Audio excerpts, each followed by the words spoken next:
A service of KIBMradio.com, the Internet's home for an all old-time radio.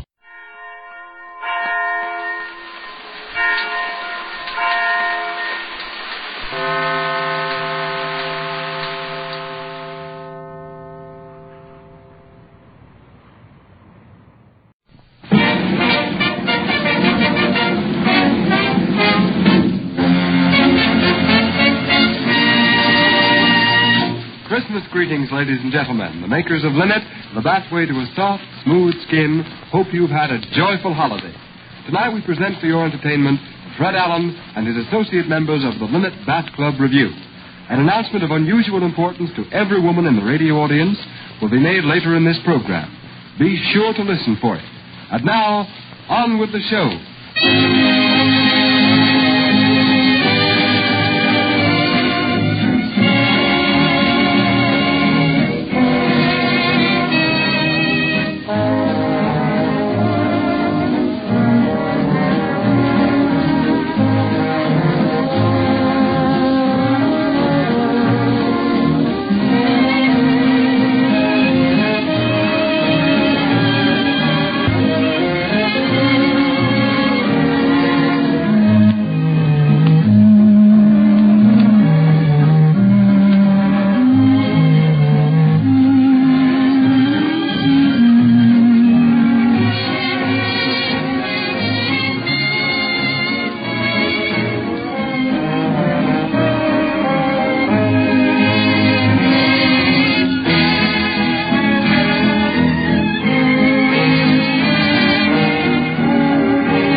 Fred Allen.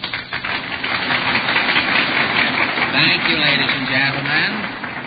Thank you. Tonight... Good evening, Mr. Allen. Oh, hello, Joe Miller. Any old Christmas jokes tonight? No, thanks. Happy New Year. Thank you, Joe. Tonight, ladies and gentlemen, we'll take you to the Mammoth department store. If you have any presents you don't like, we'll gladly exchange them for you. But you'll have to hurry because we're only going to be open for the next half hour. While I'm dusting off my floor walkers, Luke Katzman and his delivery boys will bring you some atmosphere.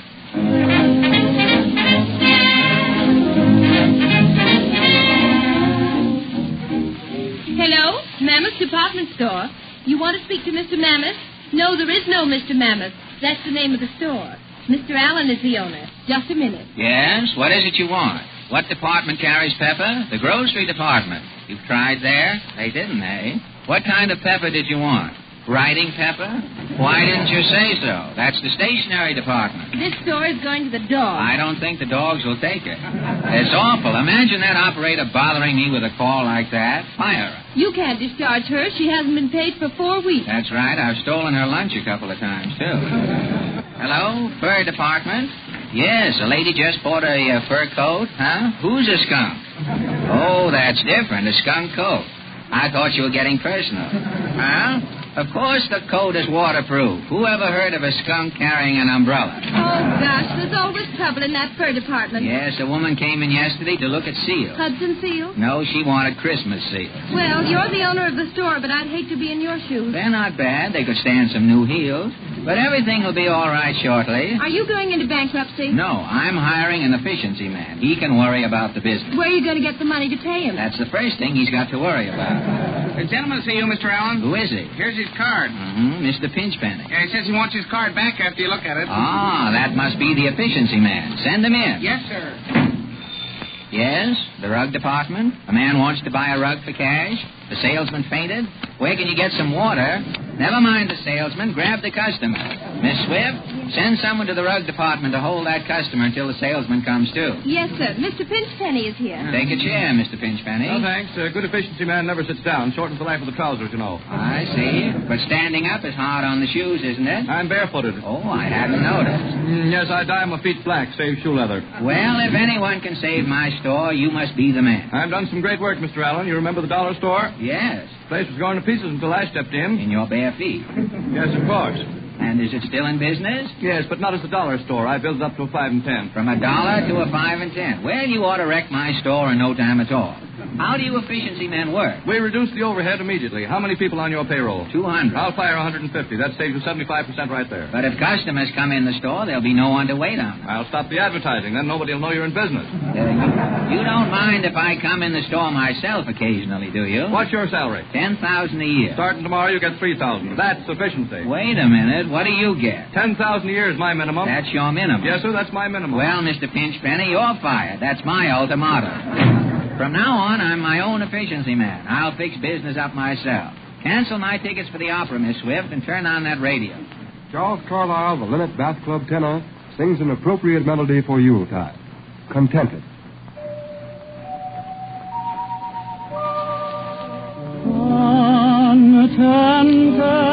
Contented, with you, with me, I'm contented. There needn't be any sun or moon or sky or blue. You have me and I have you.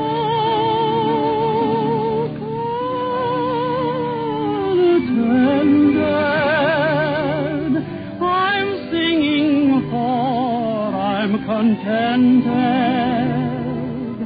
I want no more, for what more could I aspire to?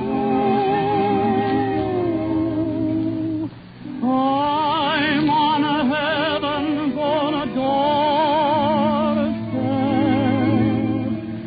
so contented with you.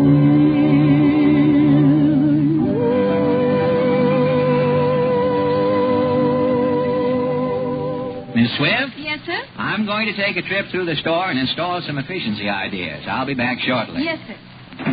Right up, going up. Just a minute, boy. Yes, Mr. Allen. Ladies and all, ladies ready to wear Christmas dresses, nice red and oleo. Let me off, please. Say, who are you pushing? I don't know. What's your name? Go on up. Floor walker, Mr. Jenkins. Yes, Mr. Allen. How is my efficiency plan working out? Fine. I've got the customers waiting on each other. Good. Did you hire a cashier with no arms? Yes, but I had to let him go. He was opening the cash register with his nose. Oh, you can't trust anyone these days. No, indeed. Pardon me. Is this your hand in my pocket? So it is. I'm getting absent-minded. I used to have a pair of trousers like those. Pardon me, I'd like to buy a collar for my husband. Yes, madam. A collar, one like I have on? No, I want to buy a clean one. Fourth floor. Thank you. I want to check up on the sales girls, too, Jenkins. I don't want a single customer to get away. Yes, sir.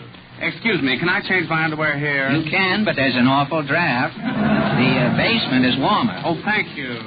I want to buy a high chair. For yourself? No, you simpleton. I want to buy a high chair for a baby with a cane seat. We have chairs for babies with rubber backs. I've never seen a child with a cane. What floor? 6th. Here's the complete report. What's wrong? I bought a box of pins here marked 1,000 for a nickel. Yes? When I got home, I counted the pins. There were 4 short. Well, of all the cheapskates, why, for 2 pins, I'd give you your nickel back. I don't want your 2 pins. I want 4 pins out of my money back. All right, here's your nickel. Thank you. Here's your pins.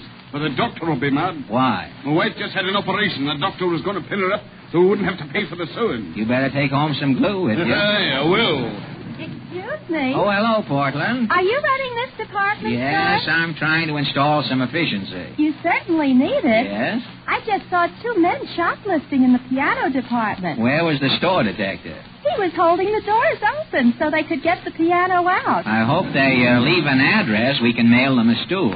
Can you help me pick out some Christmas presents? I guess so. I have my list here. Say, that's a pretty ring you have on. A boy gave it to me on Thanksgiving. Gave it to you on Thanksgiving for Christmas? Yes, it's an emerald. That stone is white and emerald is green. I know. He said this will turn green by Christmas. That's fine. Who's first on your list? Grandpa, I want to buy him some liver tonic. Dr. Groans is the best. Yes, that's very good. The man upstairs used that for 20 years. It cured him. That's fine. He died last week. Well, if he died cured, that's something. Yes, you can't blame the liver tonic. No? No. After the old man died, they had to beat his liver with a stick for 3 days to kill it. Well, that's that. Now, who's next? Grandma, I want to get her something for the kitchen. How about a mousetrap? No, they're too poor to have mice. They're lucky not to be bothered. Oh, they have mice, but they only use Grandma's pantry to sleep in. They eat out. A la carte, I suppose.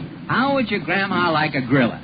No, she doesn't need a gorilla. She has Grandpa. I mean an electric griller. Oh, am I dumb? You're telling me. She wouldn't use a griller. Grandma never grills. What about a chafing dish? No, she never chafes either. Well, what else do you have to buy? I want something for Cousin Ed, the college boy. What college does he go to? He's a Dartnell man. Dartnell? Yes, he was put out of Dartmouth, so now he goes to Cornell. That makes him a Dartnell man. Of course. Then why don't you buy him a flask? He'll get a kick out of that, won't he? I guess so. You can always get a kick out of a flask unless it's empty. Who's next on your list? I want to get a toy for my sister's baby. Can he play with his toes? It's cheaper. I know, but the baby has a stiff neck now and can't reach his toes. I want to buy something. Last Christmas, it was awful. What happened? Well, someone bought a train on the installment plan and gave it to the baby, and he lost it. How could he lose a train? The baby couldn't keep up the payment, so the man came and took it away. So what's that last item on your list? Oh, that's to remind me to go home. I'm glad we've come to that. So am I. Goodbye. Goodbye. Say, Jenkins, what's that siren? It sounds like the burglar alarm. Mr. Allen. Yes, boy? Burglars opening your safe when you come to office? Yes, when they find the safe is empty, they might take up a collection for me. Here is the announcement you have been waiting to hear. After you have enjoyed the delightful luxury of the sensational Linnet Beauty Bath, do not discard the Linnet package, for the top of every Linnet package now has a real value. If you will send it to us together with 10 cents to cover handling and postage, we will mail you an attractive perfume container. Modern women have found these dainty perfumettes to be an indispensable accessory for their purse or evening bag. The perfume bottle is neatly concealed in a beautifully molded vanity, and by the simplest operation of the top, your favorite perfume becomes immediately available. Avoid delay. Order yours tonight and be the first one in your set to have one or more of these smart perfume containers. Here's all you have to do. Send the top flap of a Linnet package, together with 10 cents to cover handling and postage, to the makers of Linnet. You will find the address printed on the Linnet package. This premium offer is confined to the United States only. The music of Ann Leaf at the Wurlitzer organ and the music of Lou Katzman's orchestra here in the studio are now synchronized with the playing of the immortal Victor Herbert's Ah, Sweet Mystery of Life.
be in the honeymooners department. Yes, sir.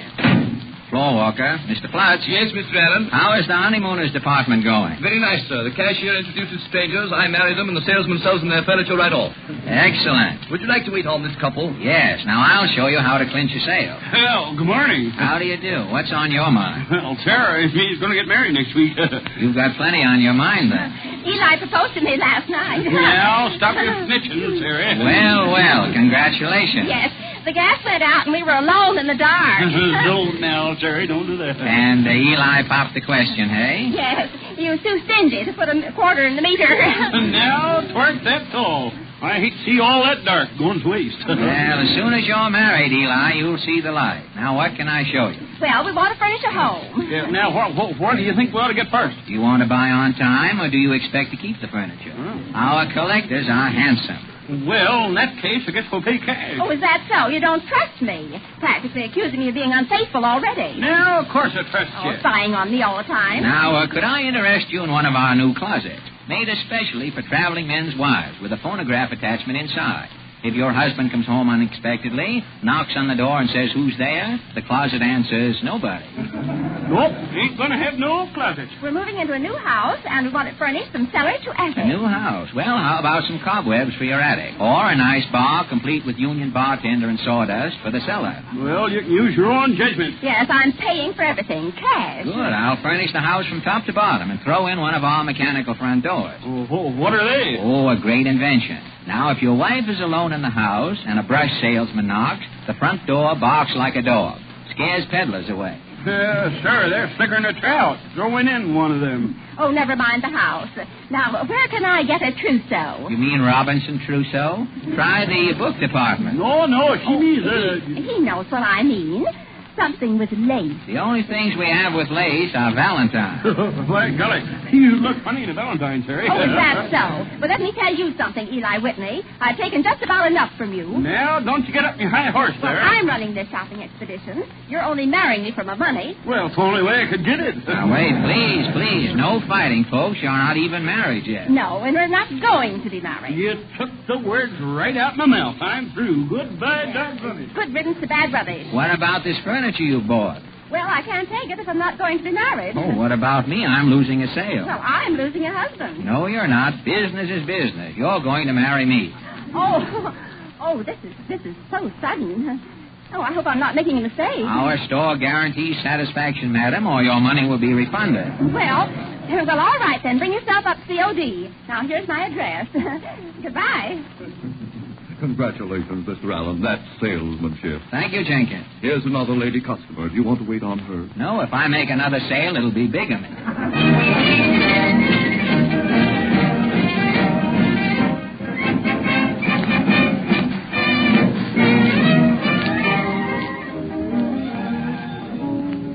Hello, Mammoth Department Store. Yes, I ordered the merchandise from you last week. You won't send the goods until I pay what I owe you? I can't wait that long. Cancel the order. Don't forget to have a pep meeting with the employees, Mr. Allen. Is the guest speaker here? Yes, he's ready. Right this way, Mr. Atwell. The employees are waiting. We'll go into the hall here. Sit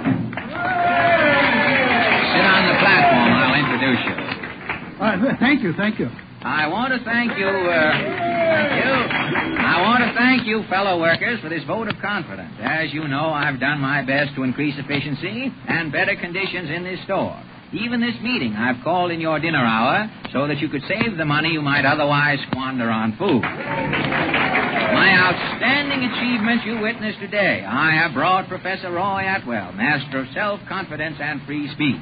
Professor Atwell, the apostle of pep, who will speak to you. His subject is, they laughed, ha-ha, when I walked up to the platform. Professor Roy Pep Atwell. Professor Atwell's asleep. Wake up, Professor. I was taking a cat nap. Again introducing that wide-awake personality, Professor Atwell.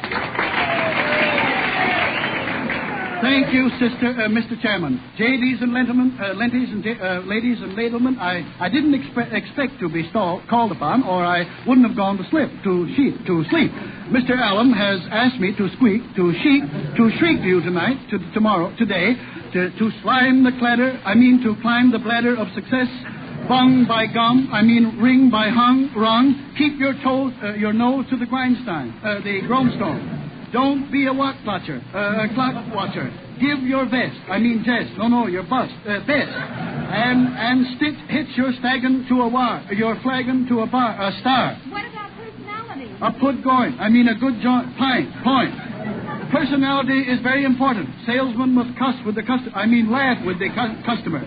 Show your teeth, even if they're in your pocket. The man worthwhile is the man with a smile. Whence all but Jim has fled. Him has fled through. Sales talk. Yes, they are essential evils. A good salesman must have a gift of gab. He must have both feet on the ground, and his subject well in hand. Business is no place for idle talk and cocky-pop. Poppycock. The man with the bull should take the customer by the horns, and 9 times out of 11, if the the shoe fits, he will wear it on the other feet. Toe. Foot. Does that remind you of a funny story? Yes, but a poke in my mouth, a joke in my mouth is no laughing mutter. My first attempt at subject squeaking was agonizing. The conference room was routed. When I stood up, a fritter ran through the room. A man named Husing said he's putrid. They were laughing at me, but I grinned inside. My voice, clear as a bell. No, not the Bibberty Lell. One crack at a time. I spoke, driving home fact after fact. I let myself grow. Soaring to a smashing finale that brought them to their fleets. I finished. There was a moment of tense silence. Then it came. Not a deafening rave of applause, but a strange noise. I'd never heard it before. It was like... that was it. And I knew I had made good as I've made good here today. You're a riot, Professor. Yes, that always happens when I squeak. I'll speak out through the back hall. That's fine. You can't tell how this will turn out. Order, please. Employees will return to their departments. Order, please. Mr. Allen? Yes, boy. Who are these children running in the hall here? Well, there's a riot in the toy department. The kids have chased Santa Claus into a closet. Just a minute, kiddies. Now, just a minute. Free ice cream will be served in the basement. That'll get rid of the little rascals. When are you serving the ice cream? Next July. The kids will find that out later. Now, where's that Santa Claus? Here he is in the closet. Come out of there, Kringle. What's the matter? I've just gone to pieces, Mr. Allen. I've lost my nerve. Buck up, Sandy. Oh, I can't. I've been a Santa Claus for 20 years. I've been lying to kids for so long I can't look a baby in the face. Oh, come on now. Take an aspirin and get back on the job. Oh, it's no good. Woe is me. I filled my last stocking. Don't say that. This is your life's work. You can't give up so easily. Oh, I'm so afraid. Nonsense. Here's a little boy now. Pull yourself together and give him the work. I'll try. But, I know I can't make good. Leave it to me. Have you met Santa Claus, little boy? Who do you think you're kidding? My lad, what do you want in your stocking? Scram, bum, you're a fake. I told you, Mr. Allen. Merciful heavens, I've lost my cunning. Steady, Claus. Now, my little man, what makes you think that this gentleman in the red suit is an imposter? Well, his whiskers don't fit. Oh, me, I told you. You need glasses, little boy. Yeah, so do you. If you can't see his suit's too big, you can't fool me. Oh, the little fellow has too much resistance. I know it. I'm ruined. This is the end. Come back here. Where are you going, Sandy? Now, you see what you've done, boy? He jumped through the window. Now what have you got to say? There ain't no Santa Claus.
night was made for love. The day has eyes for sweet delicate charm, but nighttime sighs for strong, hungry arms to lovingly hold you while tulips on fire have ardently told you of sweet desire. All I caressing this night without the love. The night was made for love. The night was made for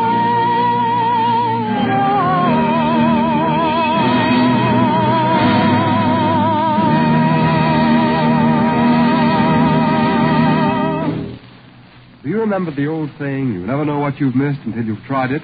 This applies aptly to the marvelous Linnet Beauty Bath. A pleasant bath while you're experiencing it, and the most satisfying and beneficial results immediately after. Instantly, your skin becomes soft and smooth as velvet. This velvety feel comes from an extremely thin layer of linnet left on the surface of the body after your bath, evenly distributed over the entire surface of the skin. Tonight, after your busy holiday activities, why not enjoy the soothing luxury of a linnet bath? Notice what complete relaxation it affords your entire body. And notice, too, the refreshing difference in your skin. Linnet, spelled L-I-N-I-T, is sold by your grocery store, drug, or department store, and costs only 10 to 15 cents according to the size of the package. Before returning you to Fred Allen, may we again remind you of our attractive perfume container offer. Make a memo now to write for yours tonight. Send the top flap of a linnet package together with 10 cents to cover handling and postage. Or mail the 10 cents with the top flap from a package of Cream Ale, America's fastest-selling dessert. You will find the address printed on both the linnet and Cream Ale packages. And here is Fred Allen. Good night, ladies and gentlemen, and I hope you've all enjoyed a real pleasant Christmas. And while it's a little early, I trust you will all have a happy and prosperous 1933. There's some consolation, though. No matter what other nations reject their war debts, America certainly got even with Turkey today. So don't forget, we'll all be looking for you next Sunday. So long.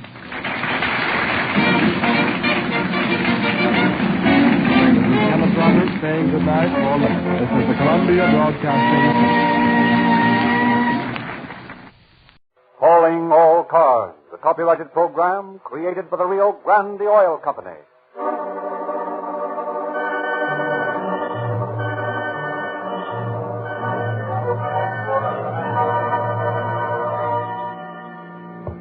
San Diego police calling all cars, attention all cars, broadcast 7. Regarding a hold-up and murder on the National City site. Bandits wearing tan coveralls, dark glasses, and driving a black Ford Roadster without a windshield. These men are armed, so be careful. That's all.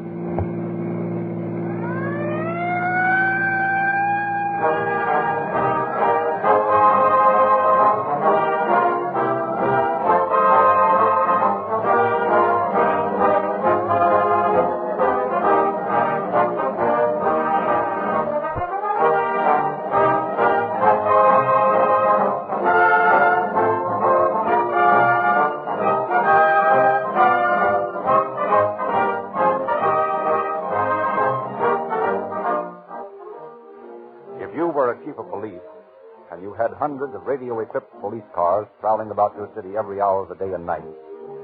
Would you risk your reputation by letting ordinary gasoline slacken the speed and cut down the power of your emergency cars? Or would you select the finest gasoline money could buy, so your police cars could answer emergency calls at top speed, so they could catch any criminal getaway car in a chase?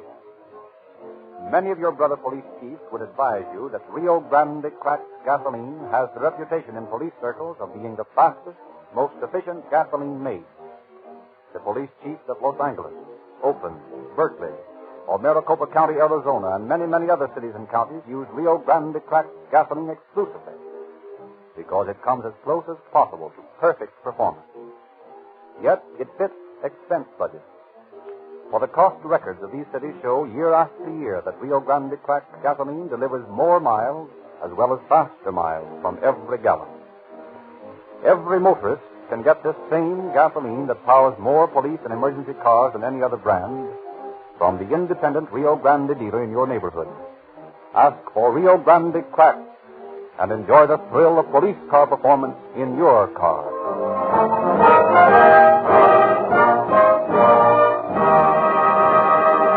It is now our pleasure to present Mr. W.A. Huggins on the staff of Chief Sears of the San Diego Police Department. Mr. Huggins. Every man who plots a hold-up or some other crime invariably thinks he is smart enough to get away with it. He knows that in crimes committed in the past, the law has captured the criminals in practically every case, but always he is going to be the exception. We have confronted scores of lawbreakers captured by our police officers, and always they are baffled at the ease with which we tracked them down and blew up their alibis. They marvel at the apparent uncanny ability shown by the police in singling the right man out of the many who might have committed the crime. The secret of our success is simply that we take advantage of the mistakes every lawbreaker makes. Carefully as he plans his crime, there's always some detail he overlooks. Our job is simply to discover these mistakes and use common sense. There are always one or more clues to lead us to the criminals. The case you will now hear, for example, was carefully planned and daringly executed. But the hold-up men made plenty of mistakes. They were not smart robbers. They were stupid. All criminals are stupid. The story that follows is proof that crime cannot pay.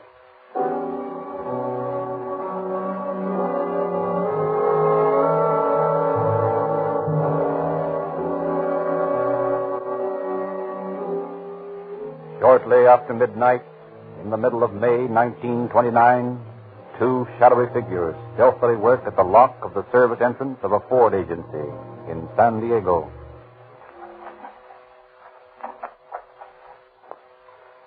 How you coming? None of these keys seem to fit. That's funny. Well, here's the last one. I'll try it.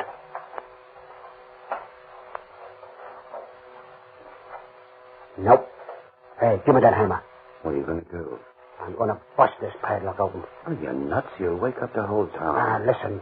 We're getting in there, ain't we? And I don't care how we do it. Yeah, but maybe somebody will hear us. Well, if anybody comes snooping around, just get 'em. I'll take care of 'em. Go on, give me that hammer. Well, all right. Here you are. Swell. Here goes.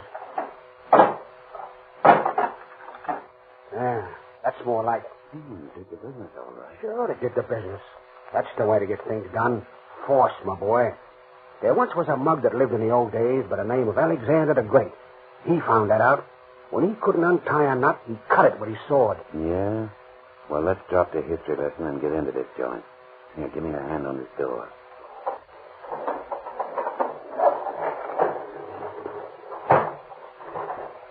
Sure there's no watchman here? I told you I cased the joint, didn't I? Yeah. Well, you heard me. There ain't no watchman. Okay. Hey, douse that flashlight, will you? You want to invite the whole world to this party? But how can you see what you want? Ah, the street light shines right through the showroom good enough, don't it? You're going to take a new car? Sure. Right off the floor. Yeah, but that's taking a chance. They can spot a new car. Not when we get through with it. I think it'd be a better idea to take one of these into service. Ah, listen, dummy. They wouldn't be there if it was running good, would they? No. We've got to be sure we got a good car. Well, here we are. What looks good to you? Well, how about that coupe over there? Nah, I think you better take that roadster. Oh, that's too flashy. Well, we'll fix that. You see, we can drop the windshield on the roadster and shoot straight ahead. If we take a coupe, we'd have to take that windshield out, and that might attract attention. Yeah, that's right. Okay, well, come on, hop in. She got gas? Careful with that light. Yeah, she's quarter full. Let's have those Ford keys of yours. Okay, here you are. Find one to fit? Yeah, it is. Okay, let's go.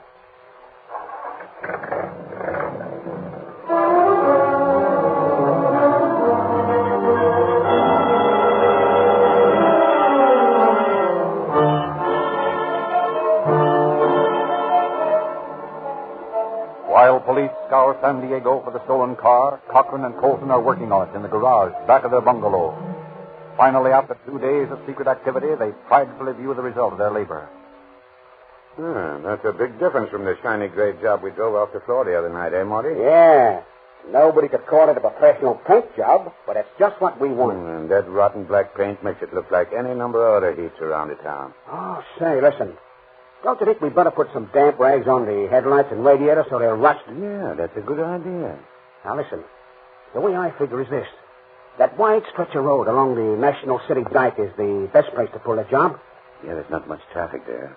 What time does the money car come through? Well, it leaves Caliente in time to get to the bank in town here around noon. So it'll come along and, well, about 11:30. We'll knock over Monday, see, you know, when they're bringing in the tape for the weekend. Figure we'll have much trouble with the Mex guard? Nah, there's only 2 of them. They bring the dough over in a coupe. They've never been knocked over before, have they? No, that's why they're so careless, I guess.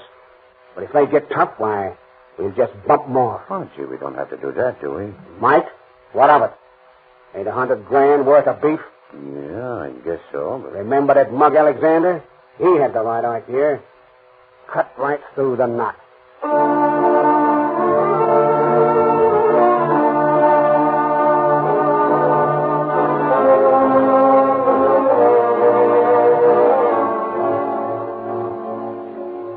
On the morning of May 20th, 1929, Nemesio Monroy and J.V. Barrigo, 2 Mexican police officers, call at the Agua Caliente Casino for the weekend receipts.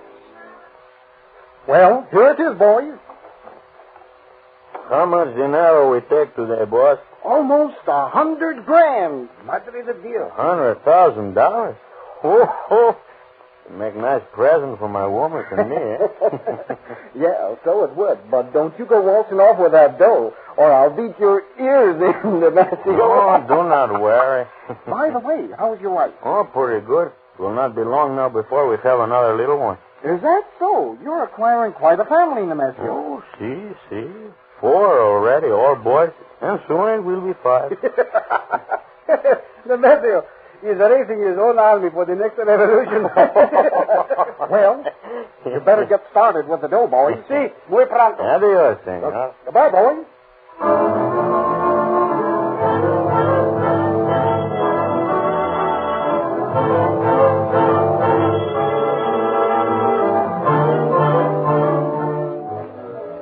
Parked on a side street from which they can see far up the highway along the National City Dike, Cochran and Colson await their victims. Ignorant of their peril, they are approaching, laughing and joking as they drive through Tijuana, bumping along the dirt road to the customs gate. They pass over the line, through San Isidro, and on into National City. Hey, it's 11:30. Maybe we missed them. Ah, how could we? We've been here since 8 o'clock this morning. But maybe they went the other way, through Chula Vista. Hey, listen, I tell you, this is the route they take. You don't think I'd go into this thing before I checked every angle, do you? Well, no. Hey, that looks like them now. Yeah. See that big coupe coming down the road? Yeah. Yep. Them's the boys. All right, take that motor over. Okay. All right. Pull over there and get in right behind them. Boy, oh boy, what a break this is, eh? Not another car in sight.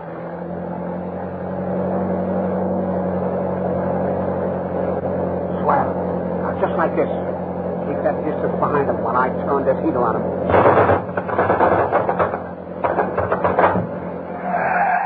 There you are. That pulled them over all right. Hey, just a minute. What's the matter? This tomcat's jammed. Wait till I clear it.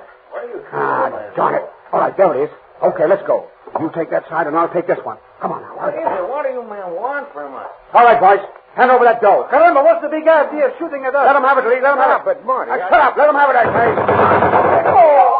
What's the matter, Marty? Oh, you darn fool. You didn't have to hit me, did you? I'm sorry, Marty. Well, it could have been worse. Oh, you only got me in the arm. There's the satchel. Come on, grab it. Okay.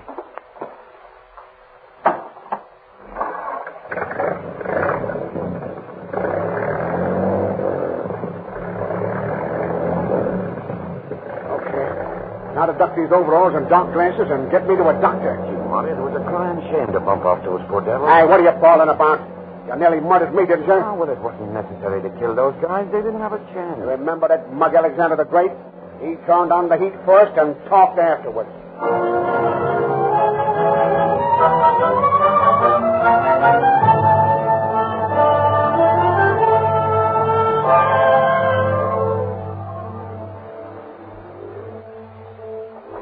Detective Bureau. Sergeant Kelly speaking.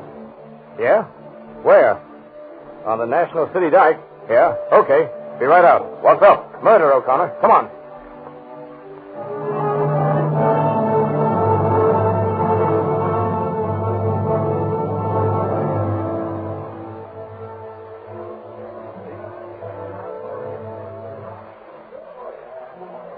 Now, did any of you people see this happen? No, sir. That is, yes. Well, now, which do you mean? Well, you see, me and my friend George, when we was over there in the dumps and we done here the shooting. Well, what did the men look like that did the shooting? Well, I couldn't exactly tell, mister. What do you mean you couldn't tell? Didn't you see them? Well, sir, I did, and again I didn't know. What do you mean? Well, sir, you see, when these here now bullets started whizzing around, why, George and me, we just naturally hid under some tin roof until it was all over. Well, didn't you see anything? Well, I done saw them drive away. How many were there? Well, the two. That's all I seen. What were they dressed like? Well, I don't take no particular notice. Seems like they had on these here now jumper things like the garage mechanics wear. Anything else? Well, sir, let me see now. If I just remember correctly, they had on them sunglasses. Did you get their license number? No, sir. I wasn't paying no notice to the license number about that time. Well, what kind of a car were they in? Well, it seemed to me like it was an old Ford. A Ford? What color? Well, kind of dark, I guess. A black, maybe. Anything else? Well, I expect that's about all I know. Anyone else see this happen? Maybe your friend George saw something else. George? Oh, no, sir. George, he didn't see nothing. Well, we want to talk to him. Where is he? George? George, he's still hiding under that tin roof and over in the dump.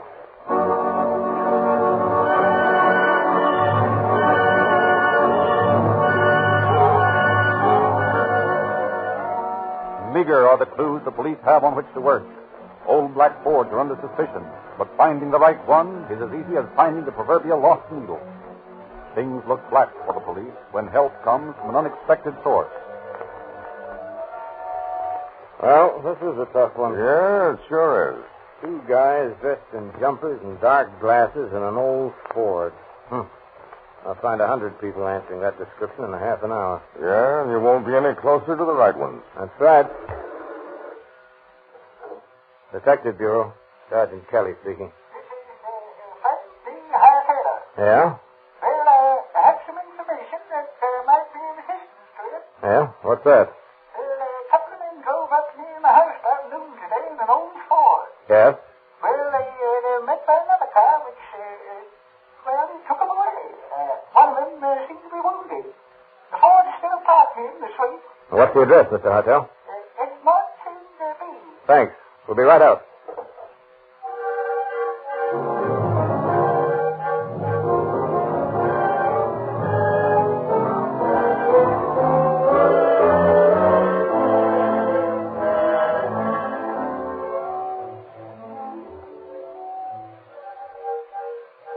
Now, what did these men look like, Mr. Hartel? Well, they were both about 25 years old.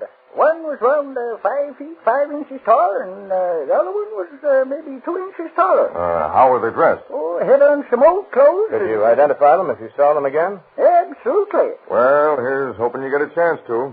Well, let's have a look at this car. Dealer's license. Is that number on your hot sheet, O'Connor? Let's see. Yeah. That's the number of the car stolen from the Ford agency last week. But this is an old Ford. The one that was stolen was a new car. Oh, just a minute. So this is a new car, too. Take a look at the position of the brake and gear shift. Oh, this is a new car. Painted over, huh? Sure. Hey, wait a minute. What's this? What? Something stuck into the corner under the brake pedal. Well. The jumpers and the dark glasses. Well, what's that mean, hey? That means this is the car the murderers used, Mr. Hartel.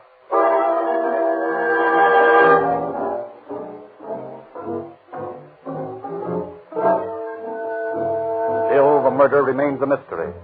Although Kelly and O'Connor have a slight description of the criminals, they have nothing definite to go on. But the fact that a machine gun was used starts them on an inquiry among underworld characters. Well, Kelly, I got a lead. You have? What is it? I found out that Ted Barnes has a submachine gun. Or at least, he did have one a week ago. Ted Barnes. Oh, yes. He's that bootlegger up the line, isn't he? Yeah, that's the guy. But as I remember him, he doesn't fit the description of these mugs. He's about 6 feet tall, and he's fat. The guys that did this job were both short. They were young fellas, too. Sure, that's right. But Barnes might have lent them his machine gun, mightn't he? Yeah? Well, it won't hurt to go up there and look Barnes' joint over. Okay, let's do that.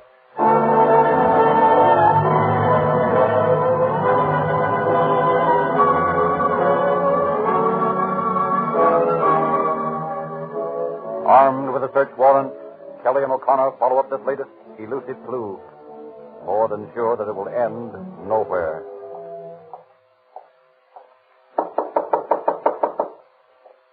Mighty quiet around here. I'll be prepared for anything. This Barnes is a bad egg. Here comes somebody. Well, what is it? We want to see Ted. He isn't here. Where is he? Out. Well, we'll come in and wait for him. You can't do that. I don't know when he'll be back. We'll come in just the same. Say, what's the big idea? Who are you? We're police officers. Oh, yeah? Yeah. See that? That buzzer don't mean anything. This is a private house, and you can't come in without a warrant. Well, we thought of that. Here's the warrant. Oh. Well, Come on, Kelly. Oh, I see you've got a hospital here. What's that? Look, there's a guy in bed over there in the corner. Keep your hands off that gat, mister. I got you covered. Get that automatic out of his reach, Kelly. Right. What's your name, pal? What's the matter with you? You won't talk, eh? Well, I'll take a look. What's the matter with him, Kelly? Bullet wound in his arm. It looks like our man. Who is this guy? I ain't saying nothing. Well, you're Barnes' wife, aren't you? Yeah? Well, where is he? I don't know. So he and this bird held up the money car, and he ducked out and left you to care for his pal, eh? That's a lie. Well, that's the way it looks to me. Ted didn't have a thing to do with no hold-up. What about this man here? Who is he? Let him tell you. Did he hold up the money car? I don't know nothing about it. Well, we'll have to arrest you, too. What for? Well, we'll book your friend here on suspicion of murder, and we'll book you on... You can't arrest me. I ain't done a thing. Looks to me like you're an accessory after the fact. At least that's the way we're going to arrest you.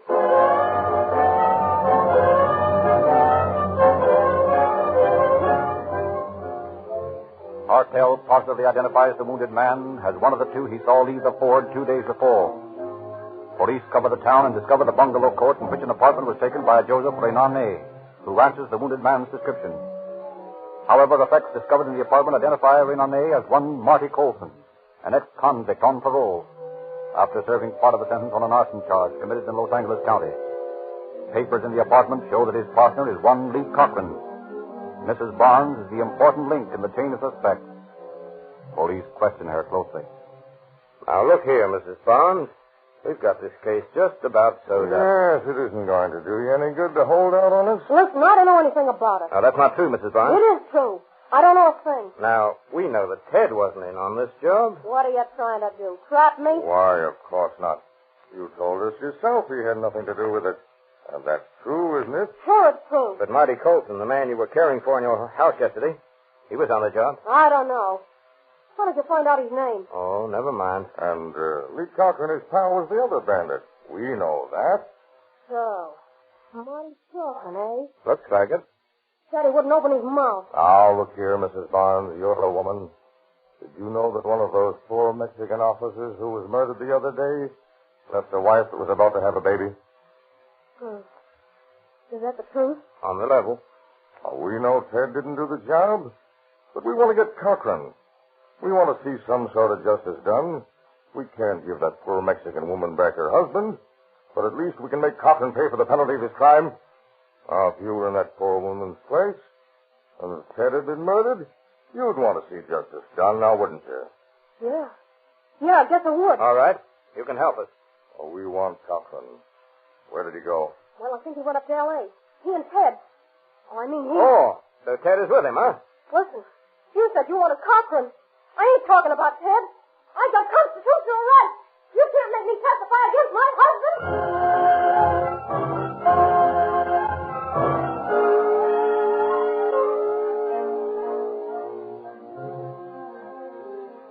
Furnished with a description of Cochran and Barnes, the sheriff's office of Los Angeles County takes the two men into custody within 24 hours. for more than 2 months while they were awaiting trial, and all through the courtroom proceedings, Colson refused to talk. He makes the communications that are necessary in writing. But from the moment of his arrest to the moment when he stands before the judge to receive his sentence, Silent Marty, as he has come to be called, has never uttered a word.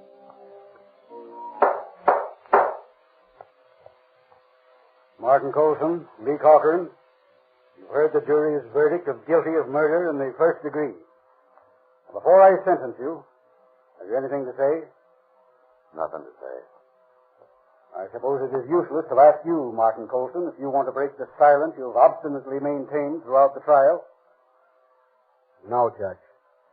I have got something to say.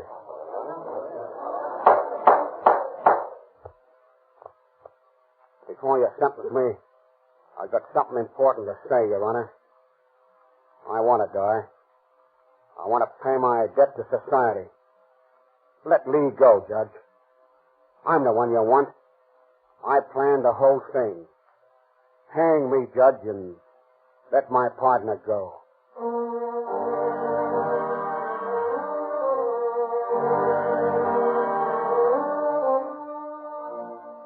But Colson's magnanimous offer is refused, and he and Cochran are both sentenced to life imprisonment in Folsom Prison.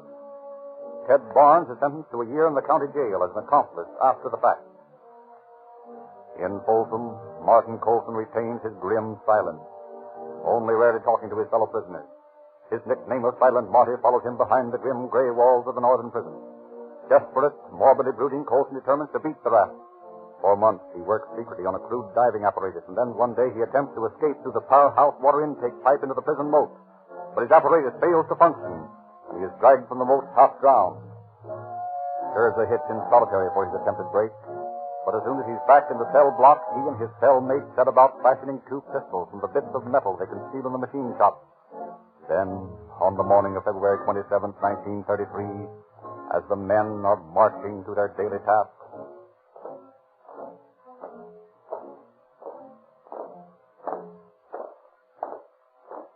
All set, pal. Right.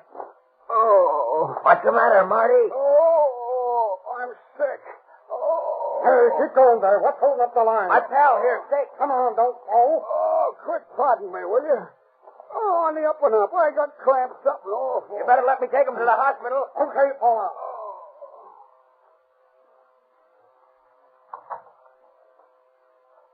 Work like a charm. Yeah, but you better keep on looking sick. Now, you hold up the guard in the hospital. Yeah. And I'll make the operator call the warden down here. Yeah. If anybody gets fancy, bump a ball. You know what that means if they catch us? Sure I do. But remember that mug, Alexander the Great, right through the knot. Okay, here we are. You all set? Let's go. What do you want? My partner here, sick. Come this way, then we'll... All right, grab his gun. I'll get the operator. Okay. What are you... Shut up, you. Don't ask no questions. Call the warden and tell him to come down here right away. Tell him it's important. But look here. George, I tell you, will you? Or you're breathing your last this minute. Oh, all right. Hello, warden. This is the hospital. Can you come down right away? One of the men is very sick. Yes, it's important. Please, All right, hurry. that's enough. You don't have to cry over the telephone. Don't touch that board. It's hot, I say. Now get into that other room. The warden comes? Yeah. This guy here nearly tipped us off. But it's okay. The warden tried to call back. When he doesn't get an answer, he'll think that guy's awful sick and he'll be down on the double. Good. Then he'll listen to us. He'll hand over the keys and give us a safe conduct out of this hole. Yeah. He ain't got no guts. Wardens never have. No. It's strong guys like us. Yeah. Like that Alexander mug that gets places in this world. Yeah. You bet I'm telling you, pal. Listen. What's that? The prison siren there. Why? Hey, where you going? They'll never get me.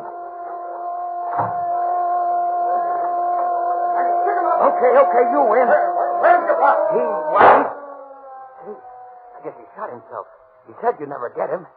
Gee, and he was a swell guy, too. Lots of education. Say, do any of you guys know who this mug Alexander is he was always talking about?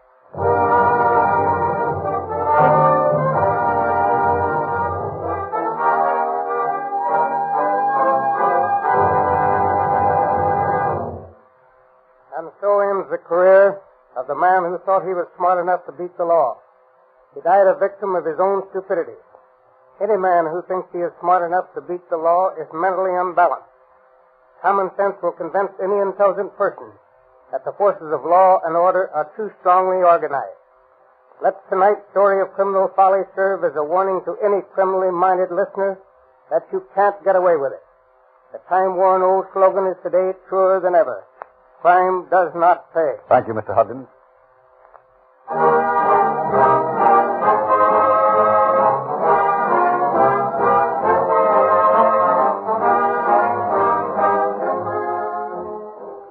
If you like these radio crime dramas, you'll be interested in reading Calling All Cars News. This month's issue illustrates 15 free gifts for boys and girls. Get this unique publication free wherever Rio Grande cracked gasoline is sold. And wherever you find Rio Grande cracked gasoline, you'll find Sinclair motor oils, too. These independent dealers know that Sinclair has pioneered most of the refinements recently announced by other oil companies. It was Sinclair who perfected the de-waxing and de-jellying processes to purify motor oil. Modern high-compression engines need Sinclair motor oils to ensure continuous lubrication of those fast-moving, finely fitted parts. As one of the world's largest makers of lubricants, Sinclair engineers work with every automotive manufacturer to develop perfect lubricants. The manufacturer of your car has specified a Sinclair oil or lubricant for every moving part. And your Rio Grande cracked gasoline dealer is equipped to give you this Sinclair scientific lubrication.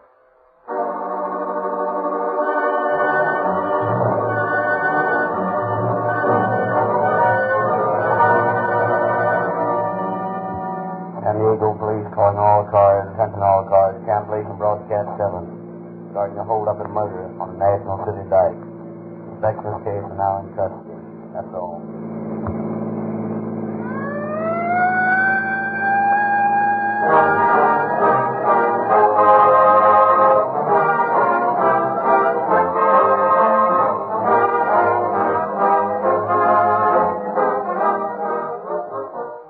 Frederick Lindsley bidding you good night for the Rio Grande Oil Company. The Fleischman Beast Hour, presenting a variety entertainment directed by Rudy Vallee.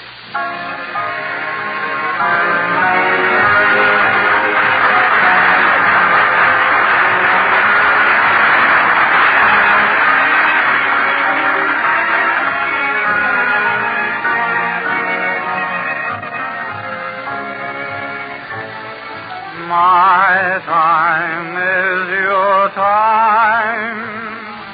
Your time is my time.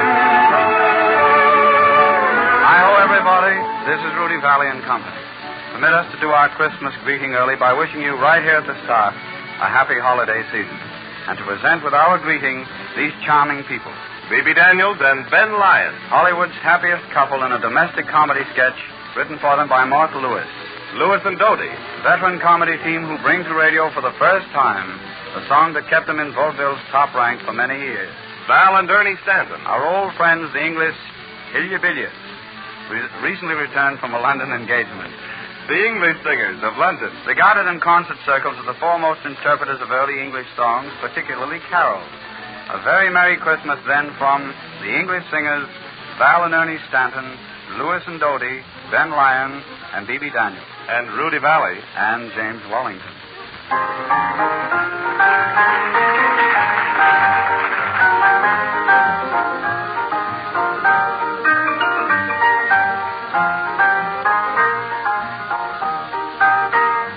Following the lead given us by Cole Porter on last Thursday's program, I felt that you should hear his more tuneful songs from Anything Goes. Tonight's program includes two. My personal choice, I Get a Kick Out of You. Later on, we will play the song which affords Billy Gaston his chance to protest his love to Bettina Hall all through the night.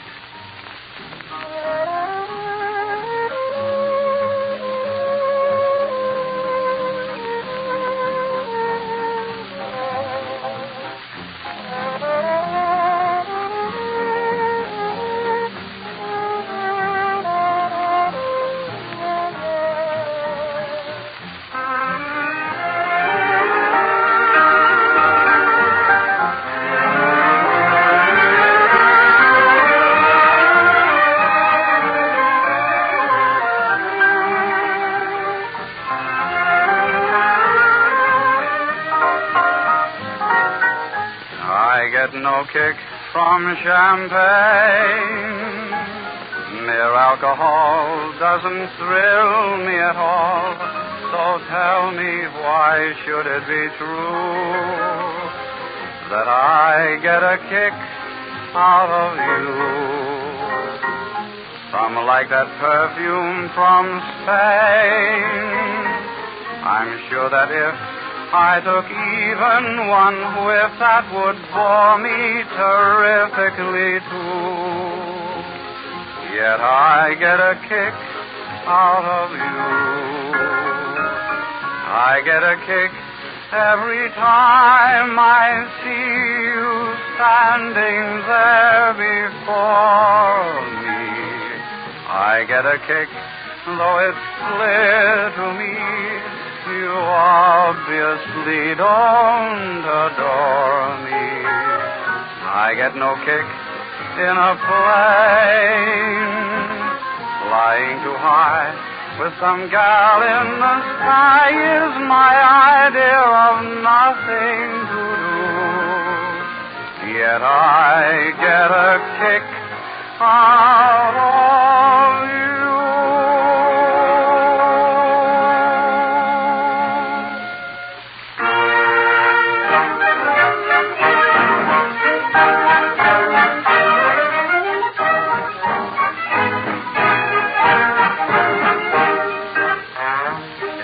Privilege to present Lewis and Doty. Like Gallagher and Sheen, Lewis and Doty acquired a song quite a few years ago. Audiences liked the song so well they compelled the boys to sing it, and sing it, and sing it. They have in all, they tell me, 92 choruses of Charabakcha, or Hello, Hello, Hello.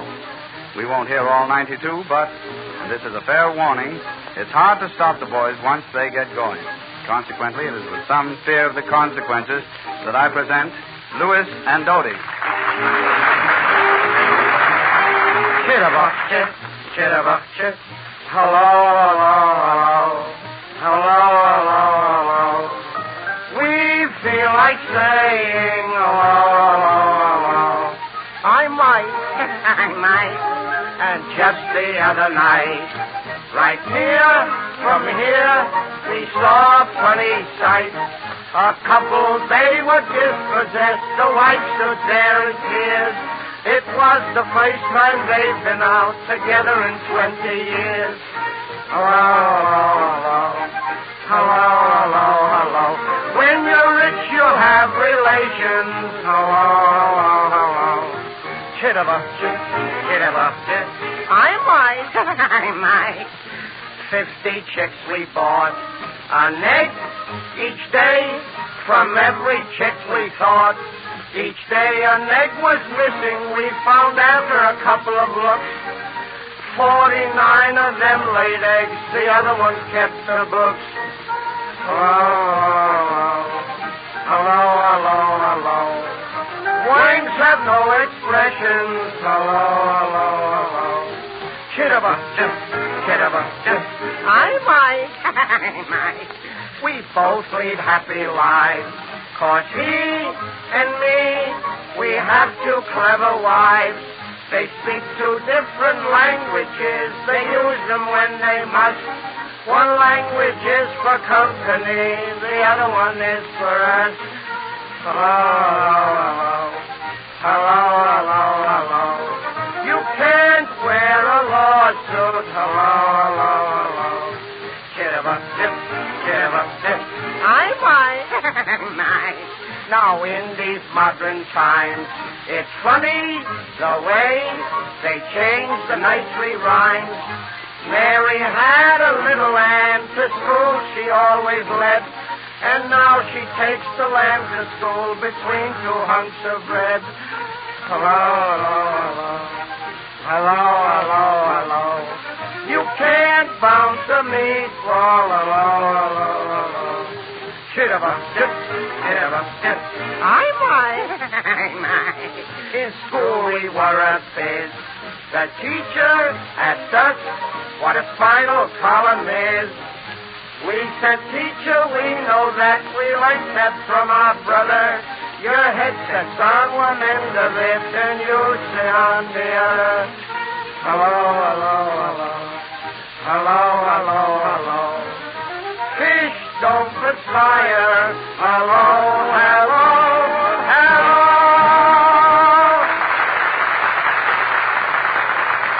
We offer the advice of a physician on a subject that's puzzling to many people. We present Dr. R.E. Lee, Director of Fleischman Health Research. Dr. Lee. Thank you, Mr. Vallee. Chitterbuck-chip, chitterbuck-chip, chitterbuck-chip. Hey, not now. Chitterbuck-chip. All right, if you insist, go ahead. I might. While walking down the lane, we saw a man who must have been insane. He hit his head with a hammer till we thought he'd almost drop. He said, I like it 'cause it feels so good each time I stop. So, hello, hello, hello. Flies ought to stay single. Hello, hello, hello.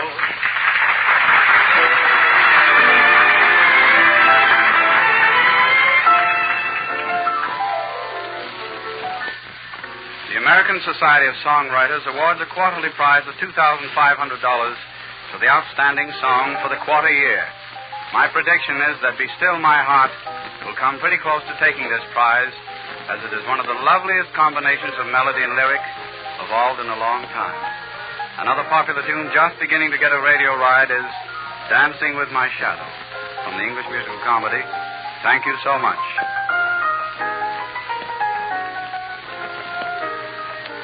Be still, my heart. I can tell who's knocking at my door. Love has come to say that we must part. Be still, my heart. Just read those eyes, trembling lips that don't know where to start. Even though you know they're telling lies. Be still, my heart. She hears the rumbling of a drum. It bids her come and she must go. She's leaving me and leaving you for someone new. And though we'll miss her so, we'll never let her know. Don't cry, my heart. Even though our love has gone away, she'll be coming back to us someday. Be still, my heart.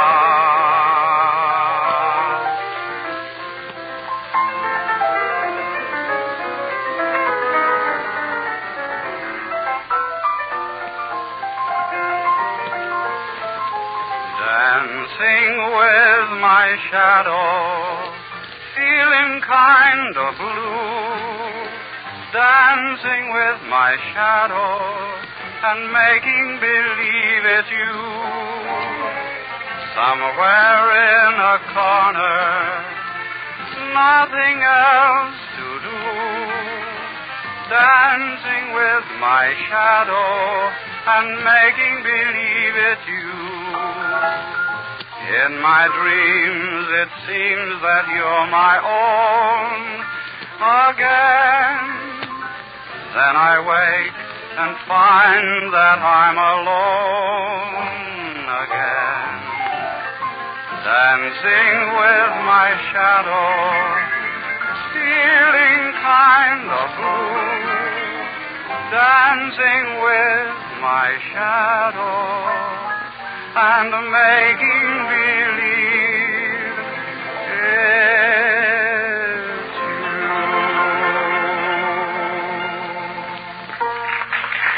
Chitterbuck-chip, chitterbuck-chip, chitterbuck-chip. They're in again. Chitterbuck-chip. I was afraid of this. Chitterbuck-chip, chitterbuck-chip. I might. Our house is full of pets. A cat, a dog, and lots of cigarettes. One day our cat jumped up and made a great big ball of yarn. And when that cat had kittens, they all had sweaters on. Hello, hello, hello. Hello, hello, hello.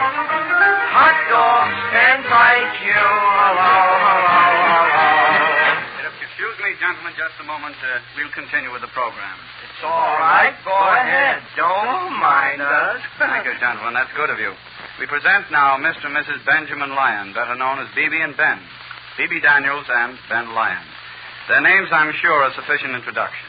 Miss Daniels and Mr. Lyon offer tonight a comedy sketch by Mort Lewis, a playlet which considers in a vein anything but serious the problems which may arise in the future if women continue to take the place of men as family breadwinners.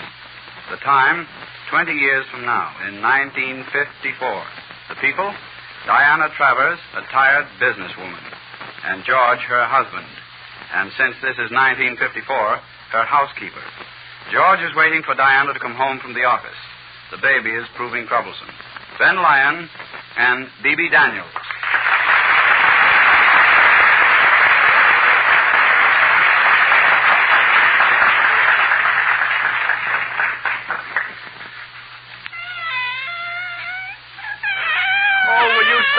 Until I get this thing folded. Where are those darn safety pins? Oh, here they are. Rock-a-bye baby on the treetop. Junior dear, put Daddy's watch down. Put Daddy's watch down, Junior dear. Put Daddy's watch down, dear. Put it down. Oh, now look at my watch. Oh, you act just like your mother when you do that. Now hold still, Junior, hold still. Oh, sick little ookie-pookie-wookie with a bad little safety pin. Well, Daddy's very sorry. Just a minute. I'll bet that's your sweet little Mommy. Now you lie still while Daddy opens the door for Mommy. I'm coming. Oh, didn't I tell you that was your sweet little Mommy? When I knock at the door, why do you take all year to answer it? Maybe you think I haven't anything to do. Maybe you think... you make more fuss over the little things you have to do at home than I do slaving at the office all day. Little things? What, do you know what I did today? I scrubbed the kitchen floor, went marketing, put up the preserves, had an argument with the grocer, and then the plumbing broke, and I had to send for the plumber. I suppose that ice woman was here, too. Oh, now don't be sarcastic. I washed Junior's clothes, and... Oh, Junior was so naughty. Well, darling, when I'm making a little more money, we'll hire a nurse for Junior. Nurse, nothing. What that kid needs is a night watchman. You know, I hate to say it, George, but I think it's a little your fault, too. You don't know how to bring up a baby. You don't mother him enough. Mother him? Say, I don't mind scrubbing and cooking and washing dishes for you, but I'll be darned if I'm going to run ribbons through my nightshirt to fool the baby. Why, George, Travis, I'm surprised at you. Why, you almost talk about your own son as if you hated him. Hated him? Oh, why, Diana, of course. Why, I love Junior. Oh, everything's gone wrong today, and I'm just a little cross, that's all. Hate Junior? Why, Junior's the sweetest... Why, do you know what he did today? What? He actually said a word. He did? What did he say? He said, oompa. Umpa? No, dear, oompa. It's a cross between mother and father. You know, for mother and fa for father. Umpa. Oh, you just let your imagination run away with you. Imagination? So you think your baby didn't say umpa. You probably think he's too stupid to say umpa. There you are, taking sides against your own flesh and blood. Oh, I didn't say anything of the kind, George. I just said that... Yes, I know what you said. I have ears, and all that I can say is you're a fine mother taking sides against your own baby. Why, you didn't even say hello to Junior when you came in. Oh, I'm sorry. Hello, Junior, dear. He said it. He said it. My baby. Oh, darling, I have a big surprise for you and Junior. I made a big sale today and got a whopping commission. Oh, that's wonderful, darling. I'm going to give you a big kiss for that. And I didn't forget you, George. Guess what I bought you? Oh, Diana, not a... Yes, an electric washing machine. Oh, you darling. An electric washing machine. Oh, what more could a man ask for? Well, there's nothing too good for my little husband. Well, darling, since we're on the subject, I have a little surprise for you, too. Oh, you have? What is it? Oh, you're like all the other wives. You never notice anything. Don't you see I'm wearing a new suit? How do you like it? Well, turn around. I don't like it. The pants are too long. Oh, but, darling, the boys are all wearing long pants this year. Well, maybe I'm a little old-fashioned. But I liked it better when the boys wore knickers and showed a little more of their legs. And you have such nice legs, George. Well, as long as you like my legs, well, maybe you'll like this. What's that? A bathing suit. A bathing suit? Why, the bathing season is over. Yes, but it was such a bargain, I just couldn't resist it. Why, George, it has no top. Of course not. None of the boys are wearing tops this year. Well, you're one boy who's going to wear a top. You think I want all the women on the beach staring at my husband? Why, it's the very same kind of a suit that Jim Morse wears. That's all right for Jim Morse. He does a lot of things I wouldn't let my husband do. Well, I notice you look at him hard enough when he comes on the beach. And I want to be just as attractive as the other boys. Well, anyway, you're not going to wear it. Oh, don't you think just because you're making the money here, you can order me around? Either that bathing suit goes back or there's no washing machine. No washing machine? No washing machine. Oh, well, all right, dear. Come on, honey. Sit down. I've cooked your favorite dish for you. Oh, I'm not hungry. Oh, so you stopped at the club again and had a bite. Oh, by the way, I won't be home for dinner tomorrow night either. Oh, business again, huh? Well, this time I'll go to the office with you. Oh, no, you won't. You'll keep your nose out of that office. Remember, a man's place is in the home. Oh, I suppose that good-looking stenographer of yours, Henry Maxwell, will be there again. Oh, stop henpecking me. There you are, being jealous again. Jealous? If I ever catch that fellow taking dictation from you while sitting on your lap, I'll break him in two. Now, don't be silly. My relations with Mr. Maxwell are purely a matter of business. Yes, I know his kind. Monkey business. He doesn't buy the expensive clothes he wears on the salary he's making. I'd better not catch you after I've given you the best years of my life. Were those your best? Oh, sarcastic again. Well, if anybody has a right to be sarcastic around here, I have. Not you. Some good times you've been having. Monday night to a prize fight, Tuesday night to a turkey's bath, last night out on business, and business again tomorrow night. Wait a second. I haven't said anything. But you've been having a pretty good time yourself. You've been out to 3 bridge parties this week. Oh, so you're going to throw that up to me? Oh, what do you expect me to do? Sit cooped up in the house all day waiting for you to come home? A man's entitled to play bridge once in a while as recreation from housekeeping. All right. Let's not quarrel, honey. Say, what's that sticking out of your closet? Where? Oh, that's nothing, dear. Well, maybe it's nothing to you. But it looks like a woman's skirt to me. Oh, it does, doesn't it? Oh, but it isn't Diana, really. What's her name? What? Whose name? The woman you have hidden in that closet. A traveling saleswoman, I'll bet. A woman? Oh, why, darling. Don't you darling me. Open that closet. Oh, dear, please, don't. Oh, while I've been working hard at the office, trying to support you and our baby, some other woman has stolen your love. Open that closet. I won't. Open that closet or I'll break it down. Oh, all right. Why, it's just a dress. Yes. I took that money you thought I lost at bridge and bought a dress for your big Christmas present. Now you've spoiled everything. Oh, darling. George. Don't touch me. Oh, I'm a thief. Will you ever forgive me? Oh, well, what a husband's for but to forgive. There, dear. Wipe your eyes. What time is it? 7:30. Oh, well, I better be getting back to the office. Oh, back to the office again. Do I have to sit up alone another night waiting for you to come home? No, I know it's rather hard on you. I've got it. Here's $1. Why don't you call up Fred Lewis and the boys and go to the movies? You can leave the baby with the Smiths. Oh, all right, but I'm getting sick and tired of being a neglected husband. Here, dear. Here's your coat. So long, darling. Oh, wait a second.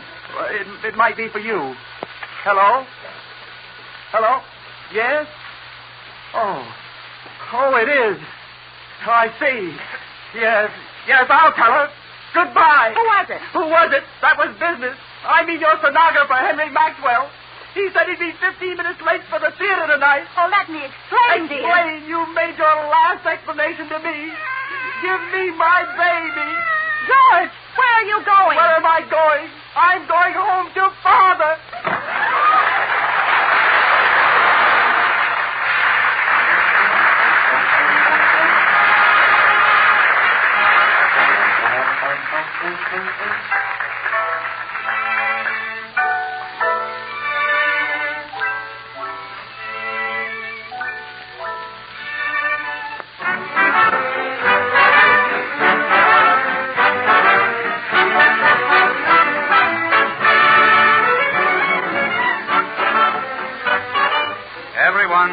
had his fling at arranging and presenting the most popular Christmas song of the day, Santa Claus is Coming to Town. Ours not only includes the Norsemen and the Stewart Sisters, together with two other well-known Christmas songs, but two which yours truly, two little songs that I used to sing in the primary grades in Westbrook, Maine.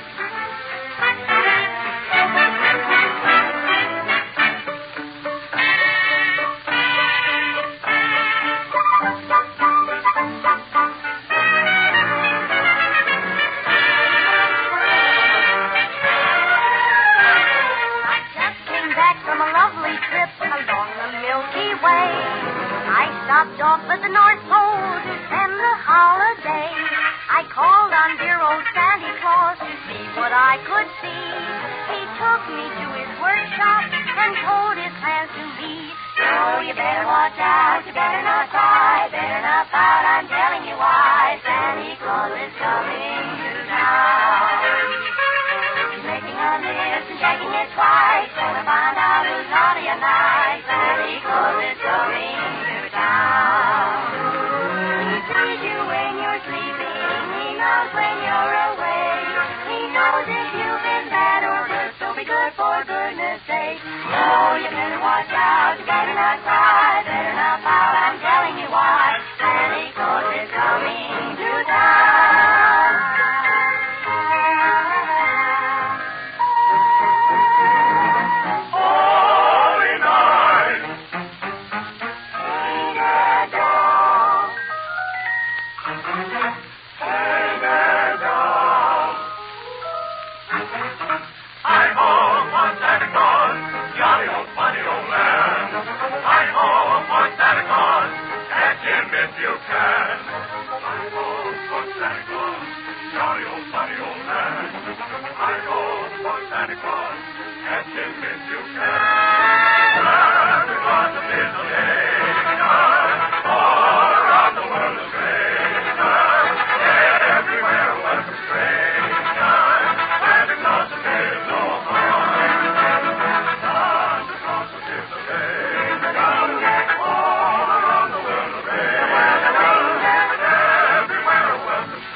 WEAF, New York.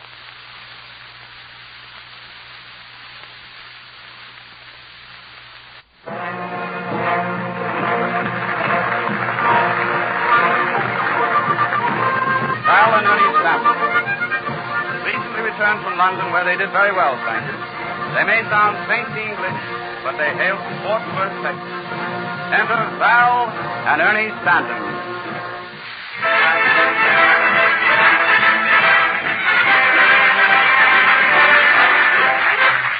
Duck, Val. Here we are back on the American wireless. Strike me, Pink Ernie, right you are. And to use an American slang expression, as they say in the States, I'm glad they gave us the air. Rather, Sisyphus. Am I right or am I right? Right you are. Not at all. If any. Or thereabouts, I shouldn't wonder. You shouldn't wonder at what? What you said. Well, what did I say? I haven't the slightest coincidence. So have I.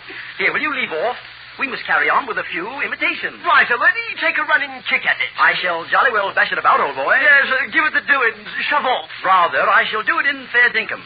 And as they say in Australia, bonza. Not off, but before you take off, if you don't mind my asking, who, why, and what are we going to imitate? Well, I'm so glad you asked me. Oh, it would make a difference. Well, we'll carry on with the idea Rudy so kindly suggested.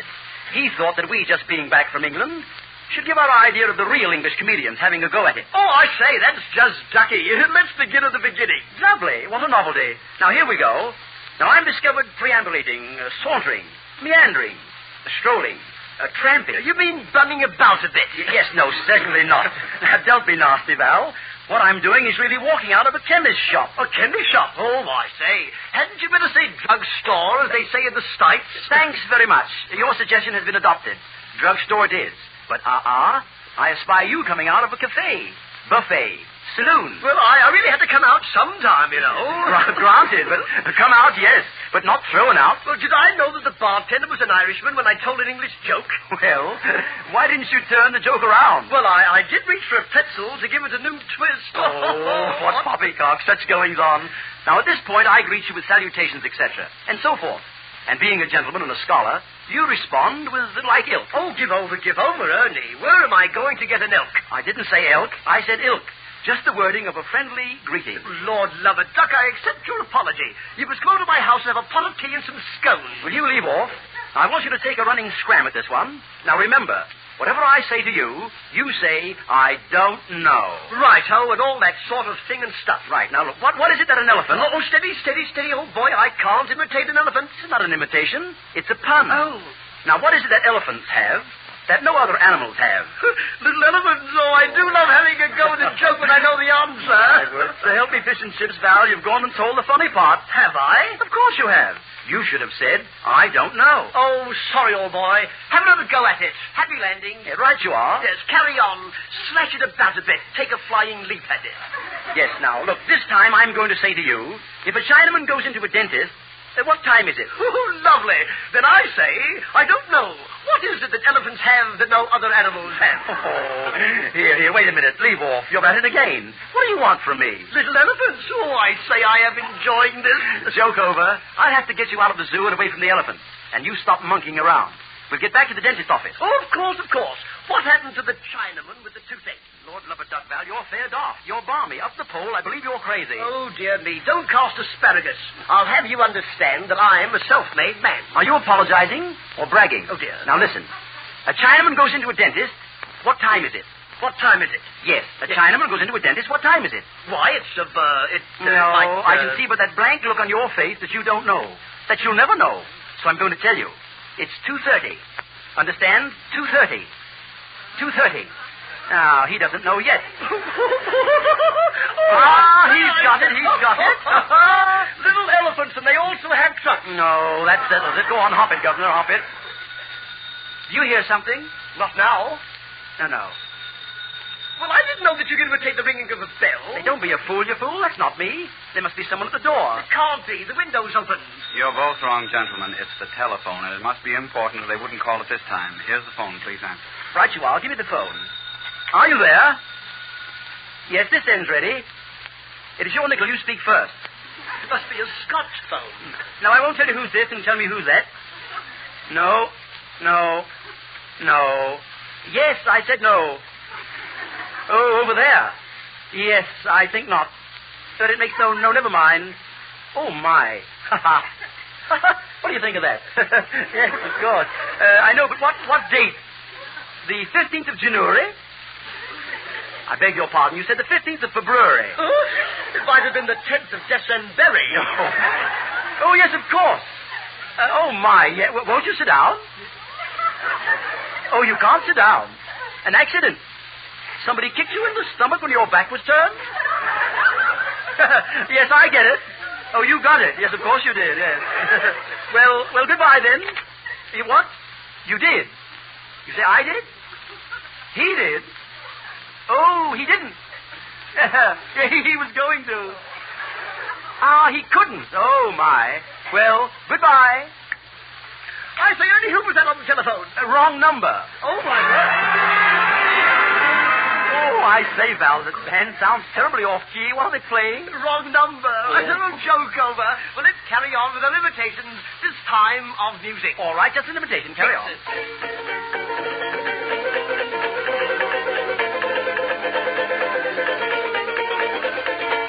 Do you play? Do I play? It's on there. You know that I played before the King and Queen of England. Oh, lovely. A command performance. Yes. What happened? They gave the wrong command. Was I boined up? What a nerve. Then, Oh, I say, Val, leave off. Where's your British accent? I believe Rudy Valley's using it. Rather. And if you're going to carry on with your imitation of music on those jolly gadgets, then we're going to augment you on an impeditia. It's time to take a running kick at it. Bash it about a bit, have a go. Give it the doings, do it in, take a flying leap at all that. Okay, Stuart.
The second exquisite Cole Porter concoction from Anything Goes.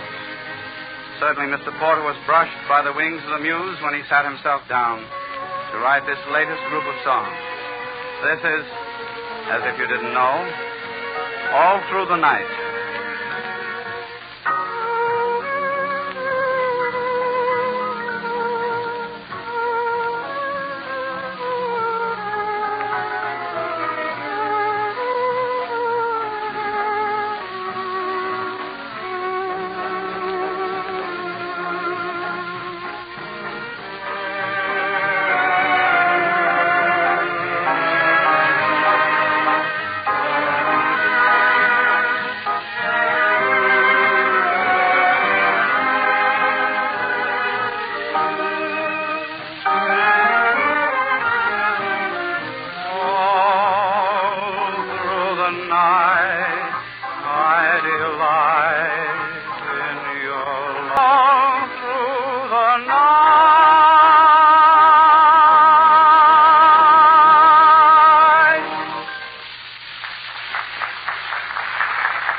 Now, an incident from life, an actual experience that happened to Miss Peggy Poole.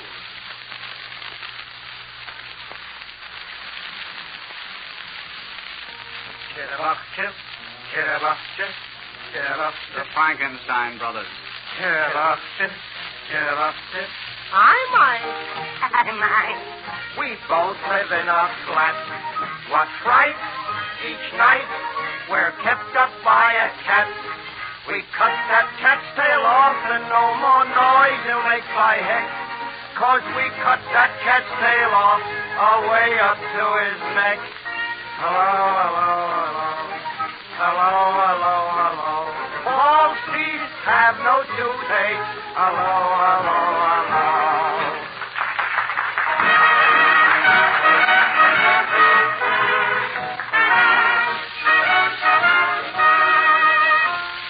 Sad story of 6 women.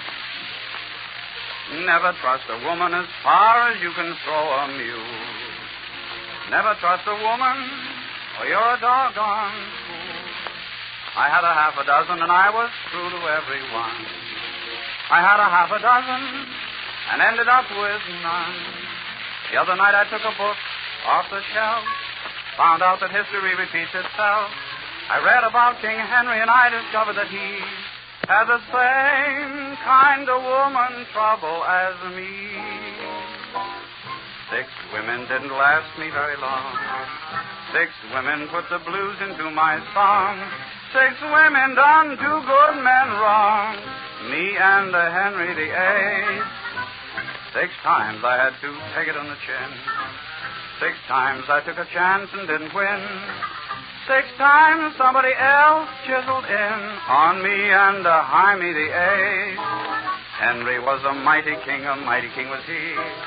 Look what they did to a king. What chance was there for me? 6 women made me take it like a chump. 6 women gave it to me with a bump. 6 women shattered all of faith in me and Henry VIII. The same as old King Henry, my first was Catholic. A long and lanky, loving mama who was tall and thin. One day the fleet came in, and there were sailors all about. Well, boys, the fleet was in, and I was out. Well, boys, the fleet was in, and we was out. My second was the redhead, and I think that her name was Anne. I walked into my flat one day, and there was a traveling man. He grabbed his hat and coat, and I yanked out my 44. Well, Anne, he doesn't live there anymore. No, Anne, he doesn't live there anymore. I thought I'd try again. I got a girl whose name was Jane, and I was awfully good to her, but it was all in vain. One day I had a Frigidaire delivered to her door, but she ran off with the Iceman a half an hour before. She ran off with the Iceman a half an hour before. The fourth one weighed 200 pounds, the kind the Greeks prefer. Did you ever see a truck walking? Well, I did. That was her. And every day she beat me up till I was blue and black. So I telegraphed her husband to come on and take her back. We telegraphed her husband to come on and take her back.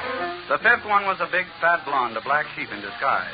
She had that sort of come up and see me sometime look in her eye. She was the most peculiar lady, and I found out that she was a fake. So I sent her back with a note that said somehow it didn't take. Then came number 6, a girl who gave me such a thrill that every time I kissed her, I gave her a dollar bill. And when I asked her where she got her 10s and 20s too, she said, why, darling, everyone is not as stingy as you. 6 women didn't last me very long. 6 women put the blues into my song. 6 women done 2 good men wrong. Me and Henry VIII.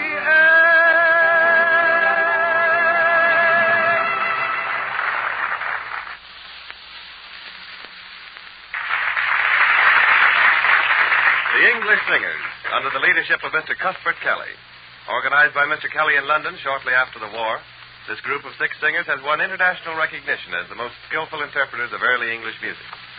Since 1925, they have visited this country each year at Christmas time. We are honored to bring you their first radio concert this year. Mr. Kelly has selected 3 carols for tonight's program. The first, seldom heard in this country, is called I Saw 3 Ships.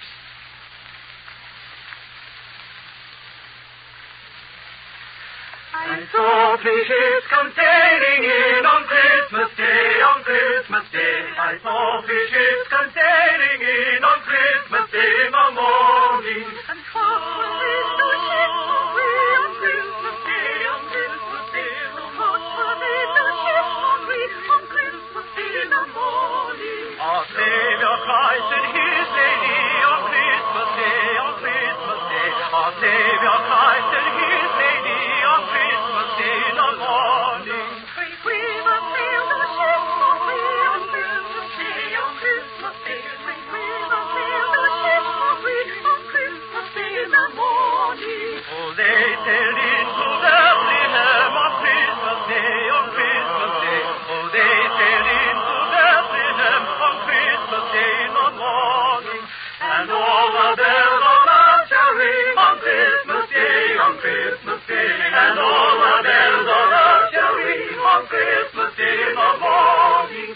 And all the angels in heaven shall sing on Christmas Day, on Christmas Day. And all the angels in heaven shall sing on Christmas Day in the morning. And all the souls on earth shall sing on Christmas Day, on Christmas Day. And all the souls on earth shall sing on Christmas Day in the morning.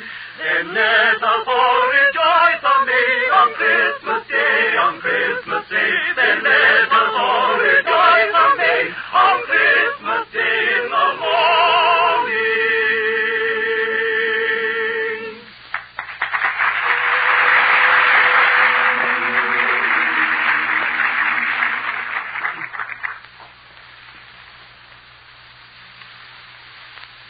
We are now going to sing the carol called Silent Night.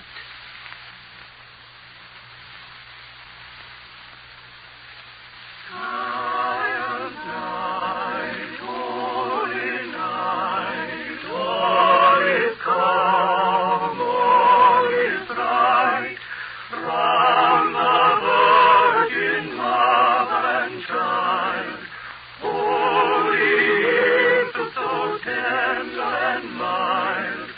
Sleep in heavenly peace.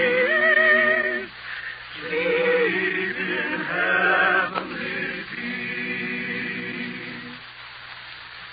Silent night, holy night, shepherds gaze at the sight.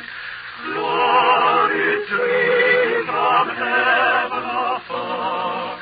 Heavenly hosts sing hallelujah. Christ the Savior is born. Christ the Savior is born. Silent night, holy night, Son of God, love to light, radiant beams from thy holy face, with the dawn of redeeming grace. Jesus, Lord, at thy birth. Jesus, Lord, at thy birth.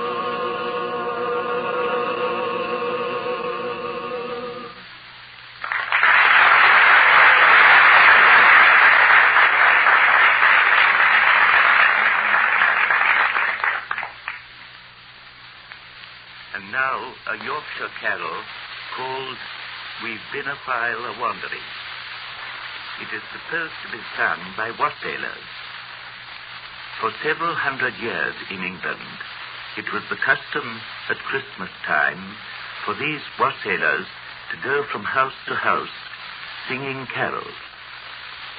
Wassail means be well, or as we should say, good luck. This carol has for its refrain, may God bless you and send you a happy new year.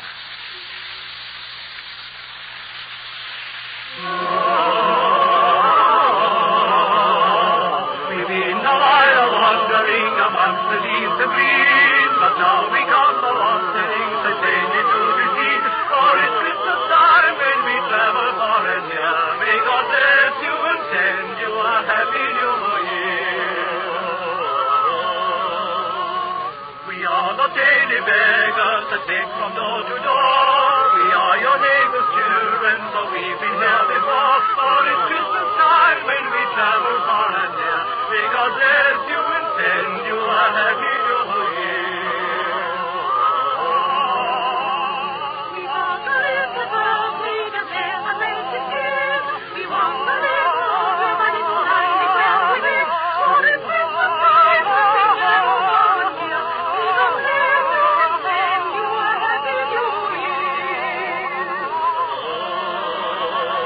Call up the butler of this house, likewise the mistress too, and all the little children that round the table go. For it's Christmas time when we travel far and near. May God bless you and send you a happy new year. Bring them all the tables, spread it to the wall. Bring them all the holy tables, for it's Christmas time when we travel far and near. May God bless you and send you a happy new year. Good master and good mistress, while you're sitting by the fire, may think of us poor children that wander in the mire. For it's Christmas time when we travel far and near. May God bless you and send you a happy new year.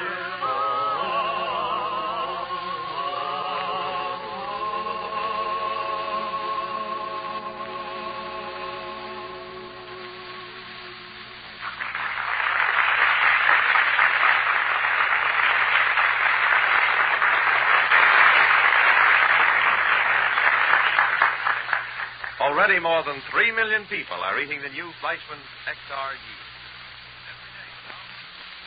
Chitterbuff chip, chitterbuff chip, chitterbuff chip, chitterbuff chip. I'm Mike. A Scotchman told his boys that Sam Santa Claus would bring them lots of toys. On Christmas Eve he sneaked out, shot a gun off right outside, then told his boys that Santa Claus committed suicide. Hello, hello, hello. Hello, hello, hello. We wish you a Merry Christmas. Hello, hello, hello.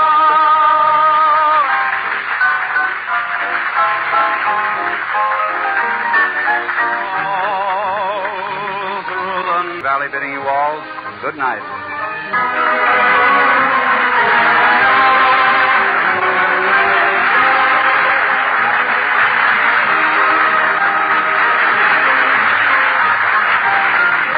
This is the National Broadcasting Company.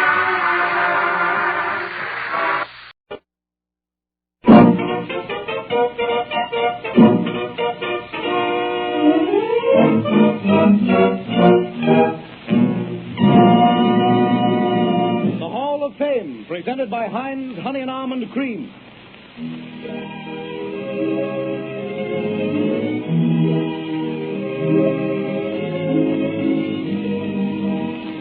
Tonight, the Hall of Fame brings you Walt Disney and his gang. Yes, they're all here. Mickey and Minnie Mouse. Hello. The Three Little Pigs. Hello, everybody. Hello, everybody. Pluto the Pup. Clara Cluck. Donald Duck, and all the others. And here's the original Silly Symphony Orchestra in a medley of silly symphony tunes featuring the voices of the original characters. First, the Three Little Pigs and the song which swept the world.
From the grasshopper and the ant. Now the good book says the Lord provides. There's food on every tree. I see no reason to worry and work. No, sir. Not me. Oh, the world owes me a living. The world owes me a living. You should soil your Sunday pants like those other foolish ions. Come on, let's play and sing and dance.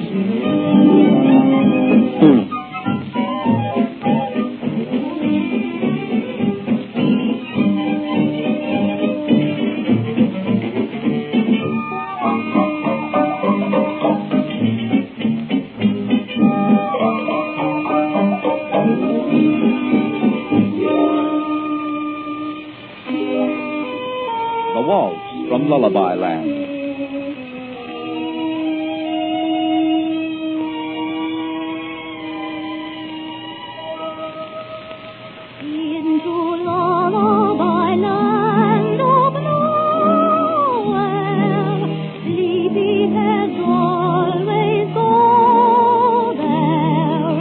Sugar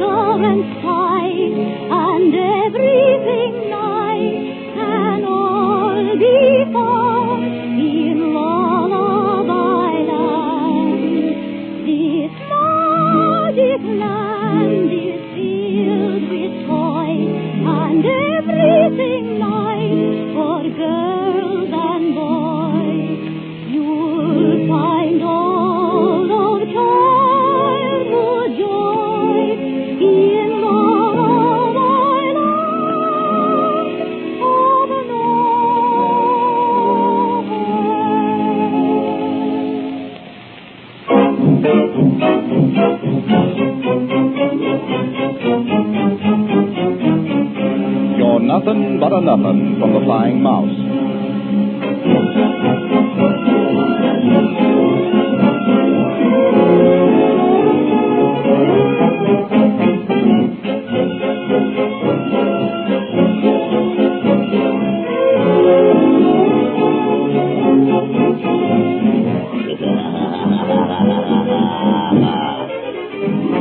You're nothing but a nothing, a nothing, a nothing. You're nothing but a nothing. You're not a thing at all. To be a bat's a bum thing, a silly and a dumb thing. At least a bat is something. You're not a thing at all.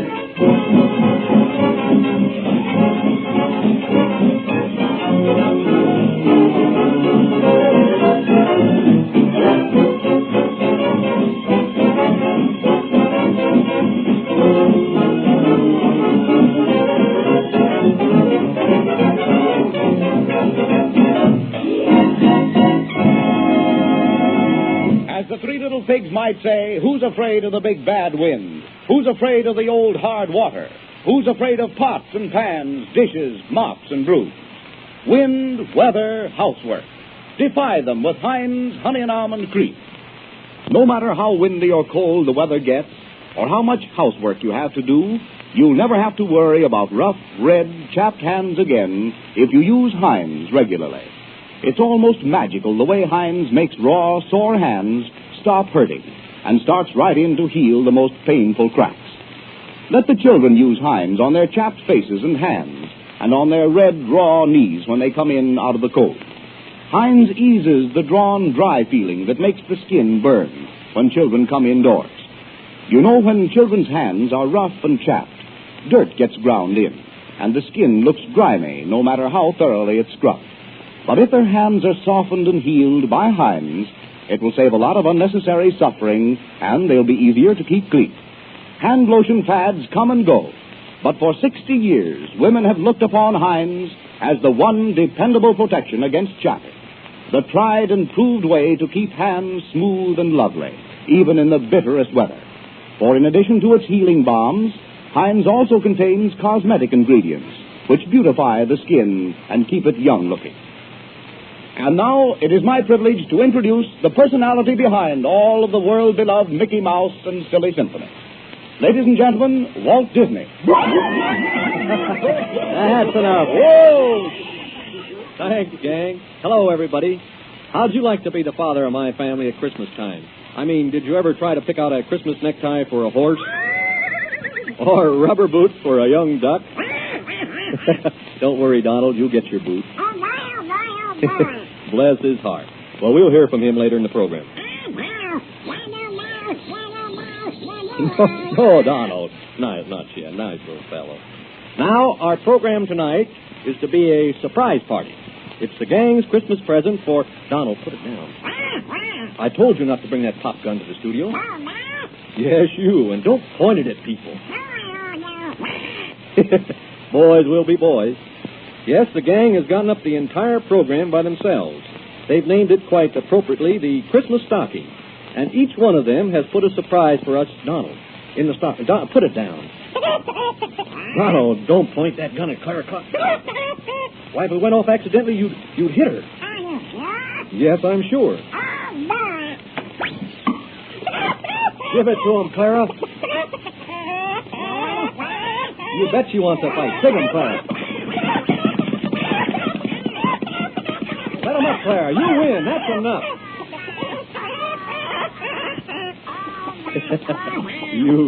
You got just what you deserve. Shame on you. And if you hit anyone else with that gun, I'll break it right over my knee. Yes. Donald, give me that gun. Give it here. So you don't think I meant it? Well, I'll show you. There, let that be a lesson to you. And from now on, I want you to be a good duck. Say, Mr. Disney to you, Donald. Donald, just one more word out of you, and I'll call the boogeymen. How? Why, I'll just clap my hands 3 times, and they'll pop right out at you.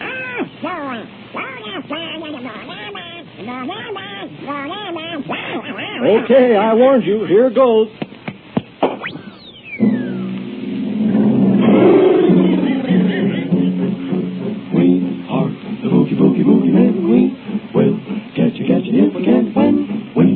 out into the night. Baby's always waking with a fright.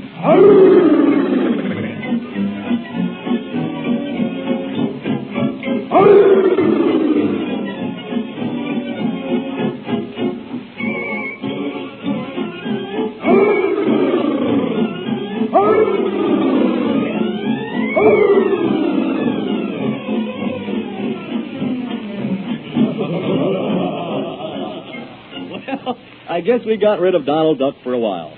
And now Miss Minnie Mouse will take the first surprise from our Christmas stocking. Here she is.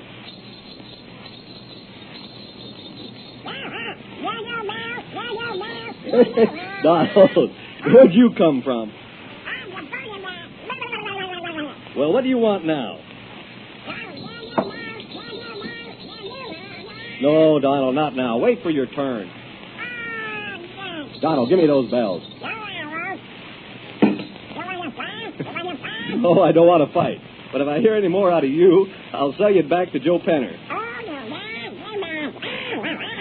Well, there goes Donald, and here comes Minnie. Hello, everybody. Merry Christmas. Minnie, I hear you have a big surprise for us in the Christmas stocking. Open your mouth and shut your eyes. Oh, no, not with Donald in the studio. Just tell us what the big surprise is. It's my two little birds, Jenny Wren and Cock Robin. Are they going to sing for us? Minnie's going to play the violin while her two birds, Cock Robin and Jenny Wren, sing the love duet from their new silly symphony, Who Killed Cock Robin? And I might mention that this is our first mystery thriller. We defy you to guess who killed him. In fact, if you even suspect who killed Cock Robin, we'll give you Donald Duck. All ready, Minnie? Wait till I give my birds a kiss. Down your way, Jenny Wren. Oh, no. Higher, Jenny, higher. That's right, precious. Come on, Cock Robin. Hop up on Minnie's violin. Get your pitch. Listen. Oh, that's perfect. All right.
Splendid, Minnie. I'm sure your little birds will be a sensation on the screen. Oh, thank you, Walt. And while we're on the subject of pictures, I suppose you know that from now on all of Mickey's pictures will be in Technicolor. And will Mickey's pants be red? Yes, indeed. And I think it's about time his face was red, too. Let's get him up here to the microphone. All right. Yoo-hoo. Oh, Mickey. Come on and bring your pig. Okay, Minnie. Suey. Hello. I got a surprise. Many birds are okay, but I got something better than that. Wait till you hear my singing pig. First, I gotta get him in pitch.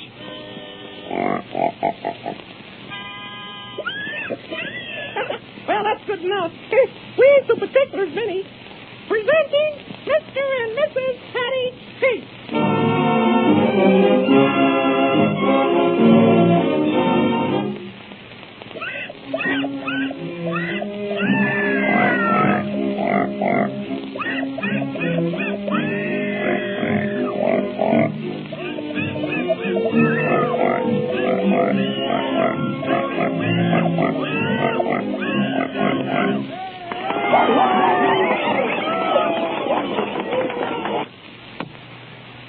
Mickey, that was beautiful. You ain't heard nothing. Hand me that bucket of frogs, Minnie. Here it is. Oh. She's afraid of frogs. I'll catch 'em. I got one. Hold 'em, Walt. Yeah. Steady, boy. Is there a blotter in the house? Hey, where's my tree frog? Here he is, Mickey. Thanks, Goofy. Introducing the Millpond Brothers. Hopple, Turple, and Purple. Must have been something, yes. Well, here they are.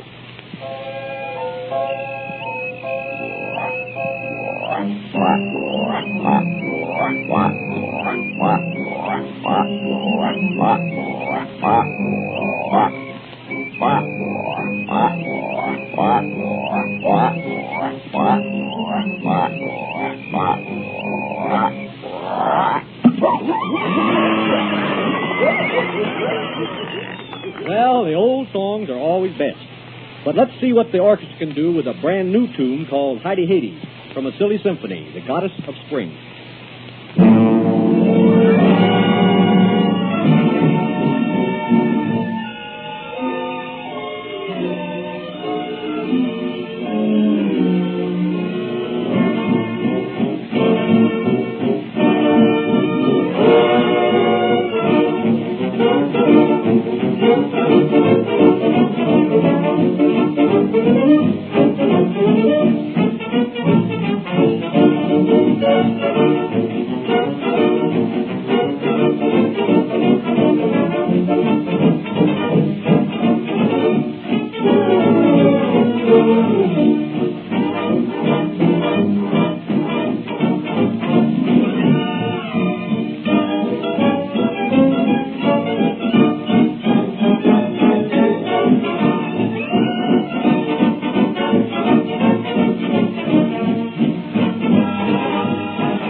you're simply awful.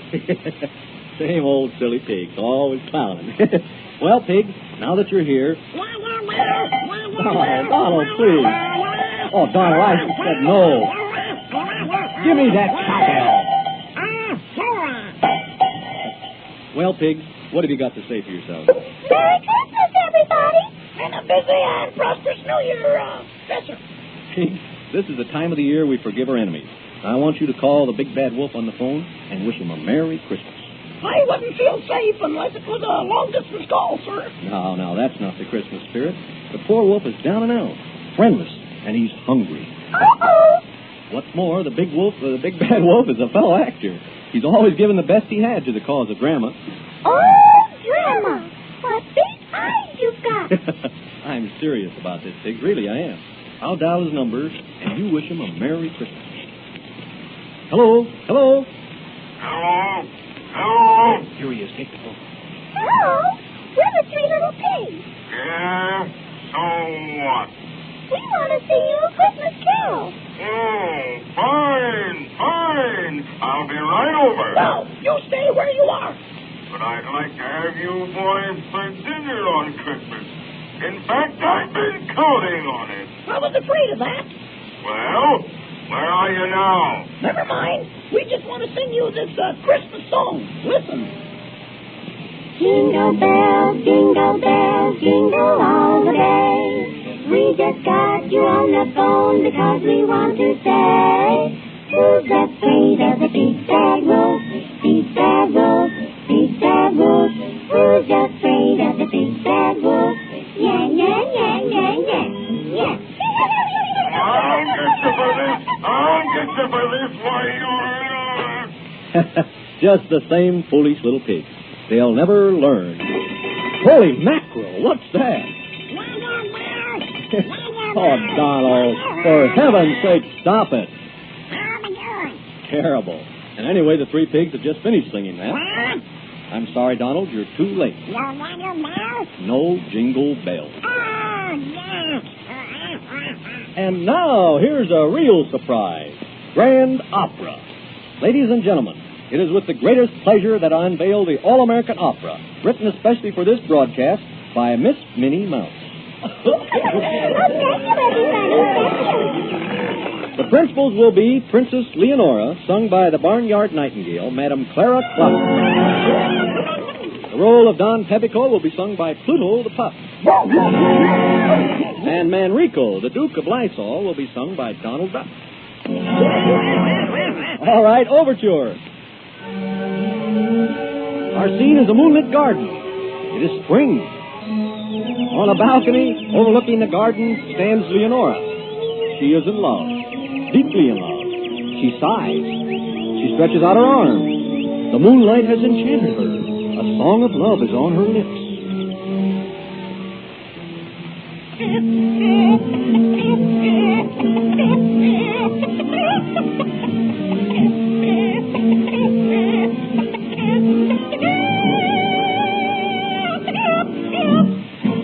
Leonora stops. She sees one of her lovers approaching. It is Manrico, the Duke of Lysol.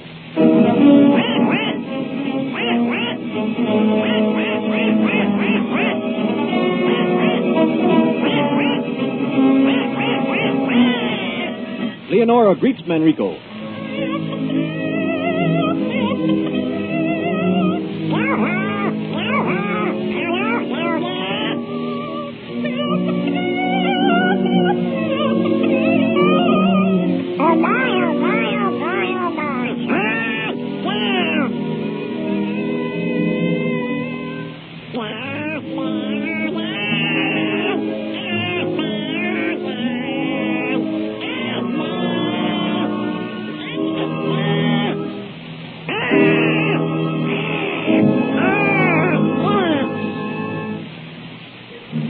Interrupted. It is the other lover, Don Pebico.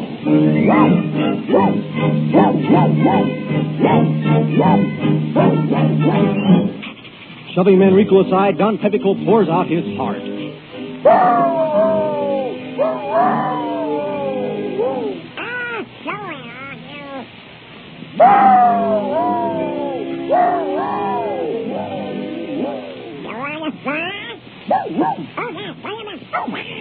Hot words lead to blows. The lovers draw their swords.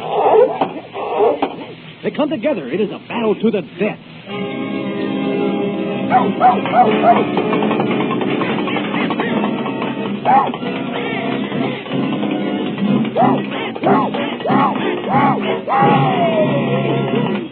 Enrico and Don Pebico both fall to the ground, mortally wounded.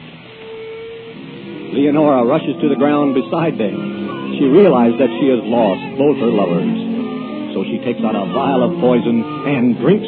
Then she tries to revive the lovers so they can all die together. She bathes their wounds with Heinz honey and almond cream. They open their eyes. They see fair Leonora sinking to the ground. She is breathing her last. Her heart is pounding.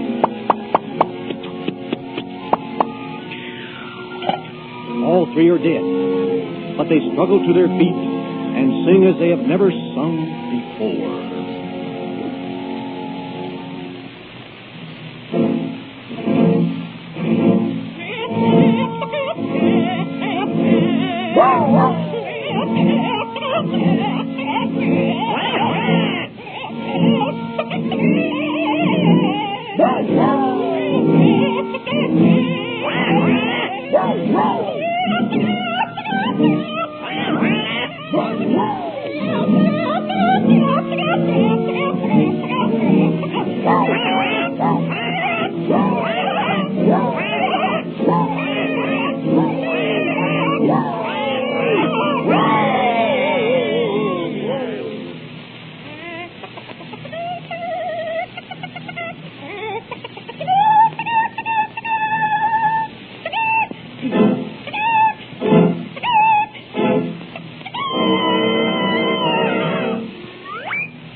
Oh, Clara Cock is her face.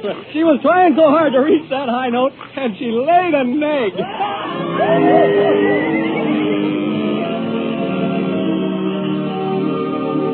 In the night before Christmas, and soon on his way, old Santa will come with his reindeer and sleigh. The children are sleeping all quiet and still, and the stockings are ready now for Santa to fill. With candy and blazing, he'll fill everyone, and up to the chimney he'll go when he's done. With a laugh he will call as he drives out of sight. Merry Christmas to all, and to all a good night. Merry Christmas to all, and to all a good night. And the Hall of Fame joins Walt Disney and his gang in wishing you all a Merry, Merry Christmas. We hope you've enjoyed this broadcast of Mickey Mouse and the other famous Disney characters. Screenland Magazine is offering prizes in a contest of letters telling why you like Mickey Mouse. You'll find all of the details of the contest in the February issue of Screenland Magazine, which is now on the newsstands.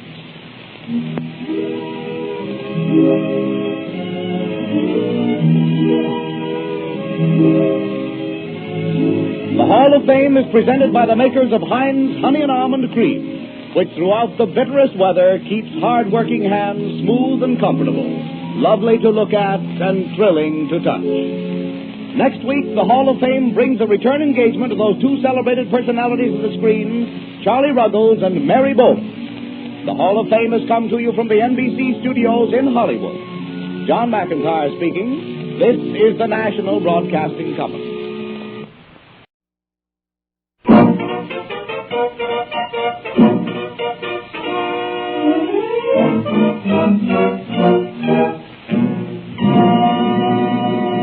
The Hall of Fame, presented by Heinz Honey and Almond Cream.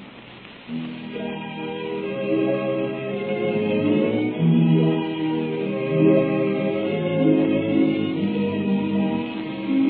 the Hall of Fame brings you Walt Disney and his gang.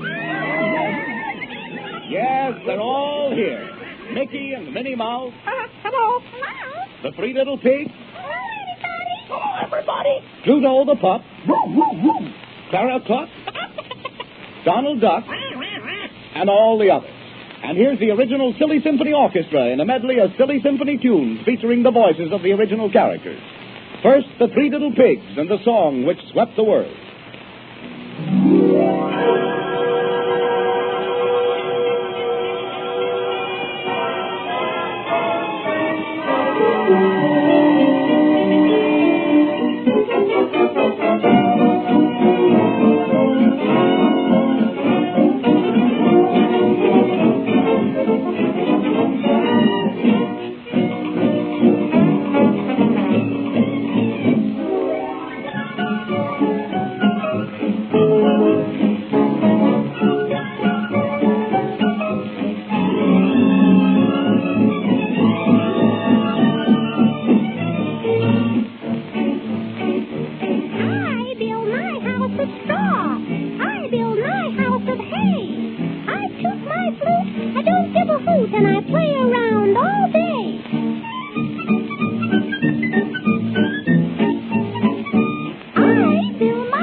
From the Grasshopper and the Ant.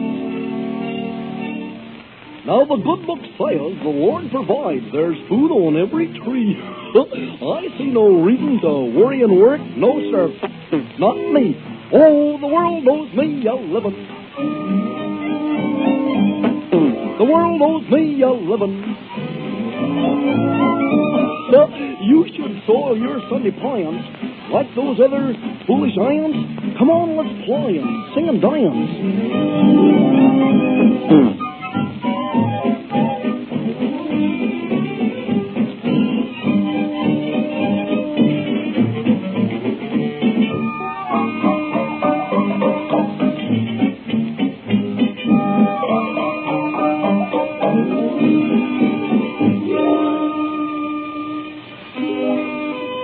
The Waltz from Lullaby Land.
You're nothing but a nothing from the Flying Mouse.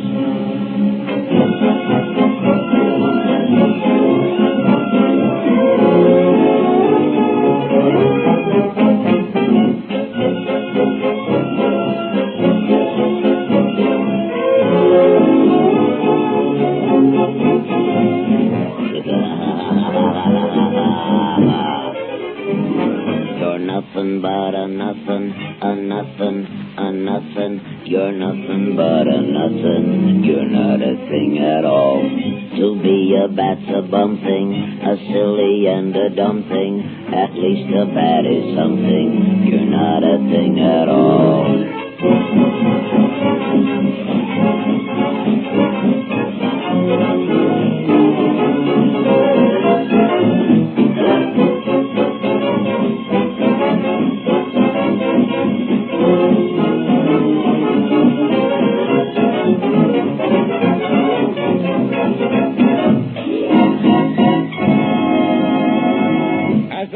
Pigs might say, who's afraid of the big bad wind? Who's afraid of the old hard water? Who's afraid of pots and pans, dishes, mops and brooms? Wind, weather, housework. Defy them with Heinz Honey and Almond Cream. No matter how windy or cold the weather gets, or how much housework you have to do, you'll never have to worry about rough, red, chapped hands again if you use Heinz regularly. It's almost magical the way Heinz makes raw, sore hands stop hurting and starts right in to heal the most painful cracks. Let the children use Heinz on their chapped faces and hands and on their red, raw knees when they come in out of the cold. Heinz eases the drawn, dry feeling that makes the skin burn when children come indoors. You know, when children's hands are rough and chapped, dirt gets ground in, and the skin looks grimy no matter how thoroughly it's scrubbed.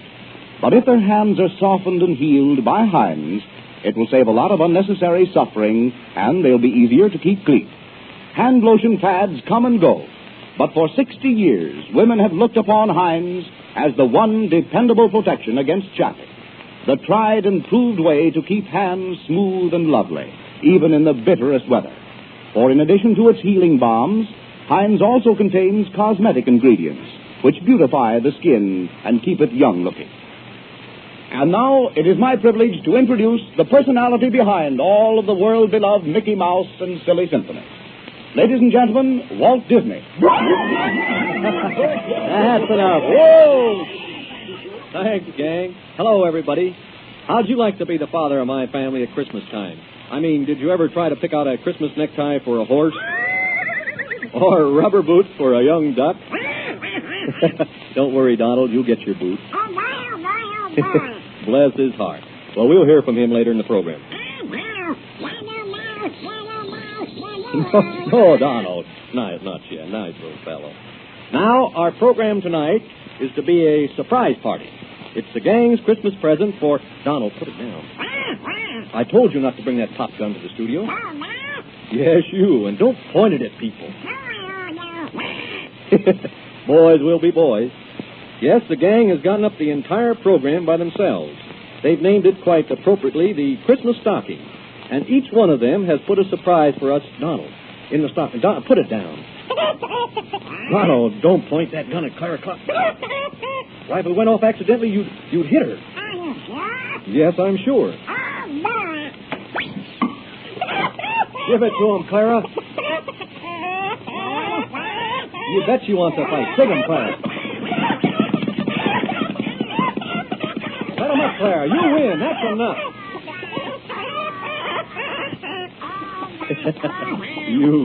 You got just what you deserve. Shame on you. And if you hit anyone else with that gun, I'll break it right over my knee. Yes. Donald, give me that gun. Give it here. So you don't think I meant it? Well, I'll show you. There, let that be a lesson to you. And from now on, I want you to be a good duck. Say, Mr. Disney to you, Donald. Donald, just one more word out of you, and I'll call the boogeymen. How? Why, I'll just clap my hands 3 times, and they'll pop right out at you.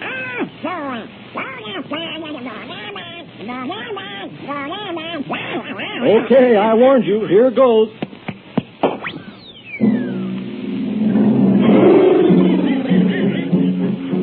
We are the boogie men. We will catch you if we can. When we come out into the night, baby's always waking with a fright.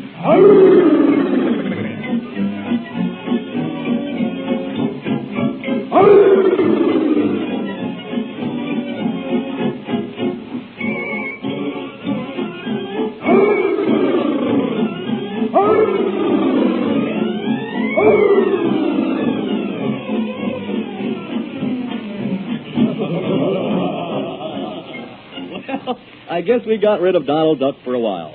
And now Miss Minnie Mouse will take the first surprise from our Christmas stocking. Here she is.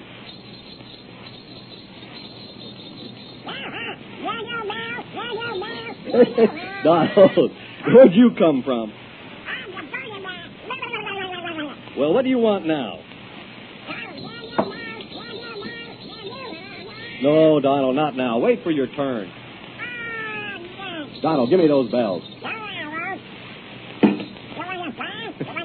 Oh, I don't want to fight. But if I hear any more out of you, I'll sell you back to Joe Penner. Well, there goes Donald, and here comes Minnie. Hello, everybody. Merry Christmas. Minnie, I hear you have a big surprise for us in the Christmas stocking.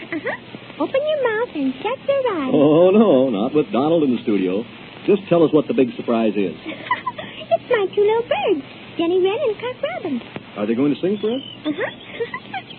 Minnie's going to play the violin while her two birds, Cock Robin and Jenny Wren, sing the love duet from their new silly symphony, Who Killed Cock Robin? And I might mention that this is our first mystery thriller. We defy you to guess who killed him. In fact, if you even suspect who killed Cock Robin, we'll give you Donald Duck. All ready, Minnie? Wait till I give my birds a pick. Down to right, Jenny Wren. Oh, no. Higher, Jenny, higher. That's right, precious. Come on, Cock Robin. Hop up on Minnie's violin. Get your pitch. Listen. Oh, that's perfect. All right.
Splendid, Minnie. I'm sure your little birds will be a sensation on the screen. Oh, thank you, Walt.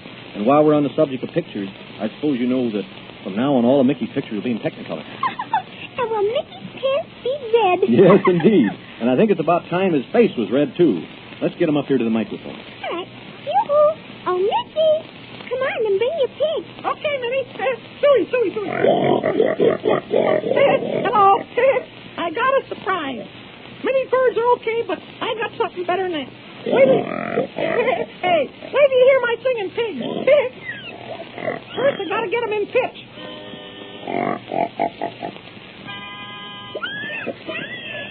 Well, that's good enough. We ain't so particulars, Minnie. Presenting Mr. and Mrs. Patty Pig.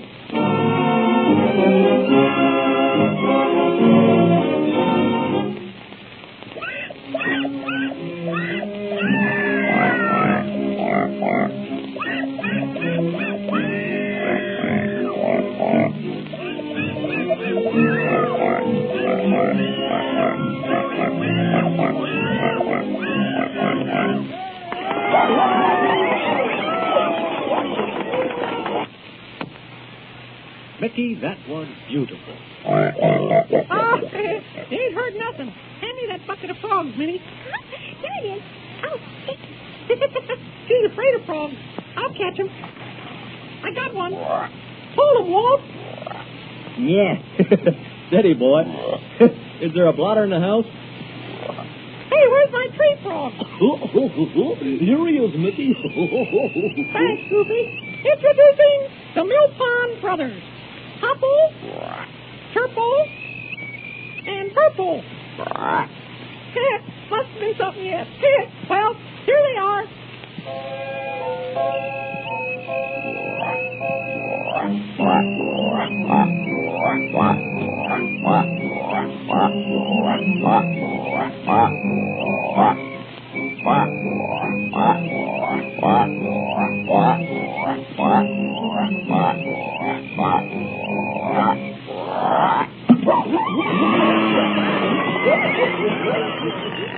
Well, the old songs are always best.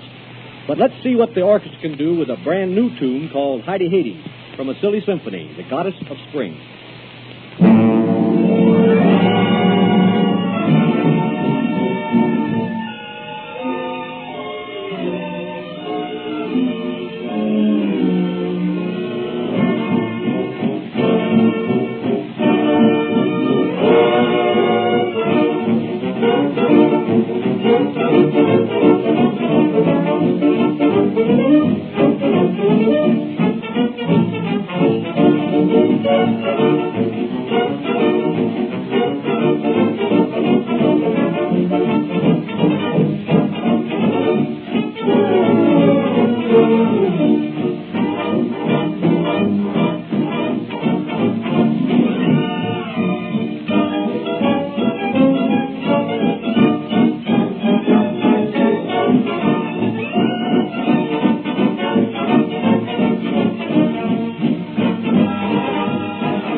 Well, Pig, now that you're here... Oh, Donald, please. Oh, Donald, I said no. Give me that cowbell. Well, Pig, what have you got to say for yourself? Merry Christmas, everybody! And a busy and prosperous New Year, Spencer. Pigs, this is the time of the year we forgive our enemies. I want you to call the big bad wolf on the phone and wish him a Merry Christmas. I wouldn't feel safe unless it was a long-distance call, sir. No, that's not the Christmas spirit. The poor wolf is down and out, friendless, and he's hungry. Uh-oh. What's more, the big bad wolf is a fellow actor. He's always given the best he had to the cause of drama.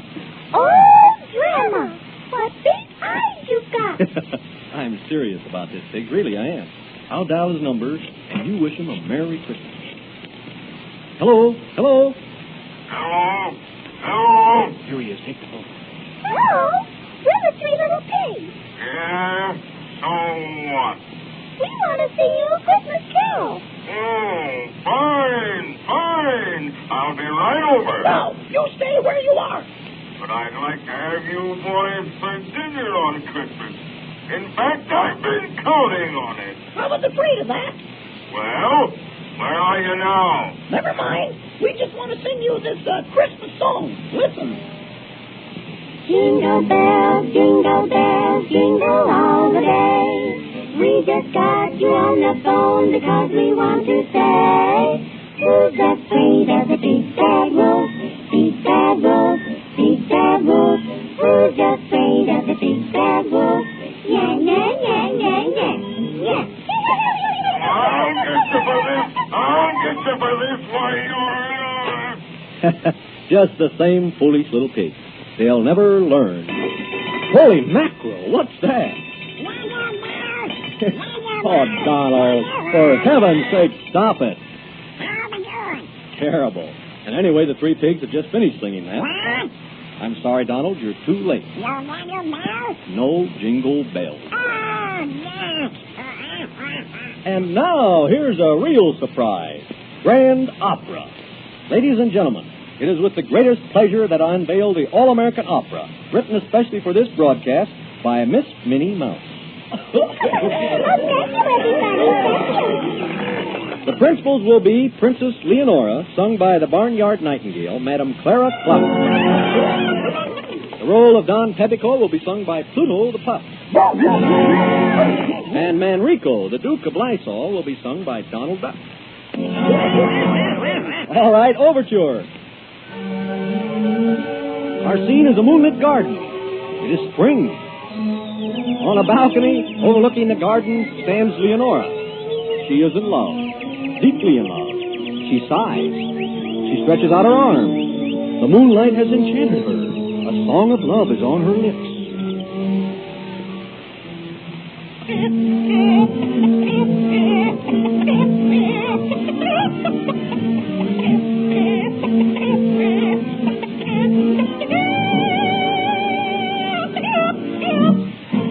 Leonora stops. She sees one of her lovers approaching. It is Manrico, the Duke of Lysol.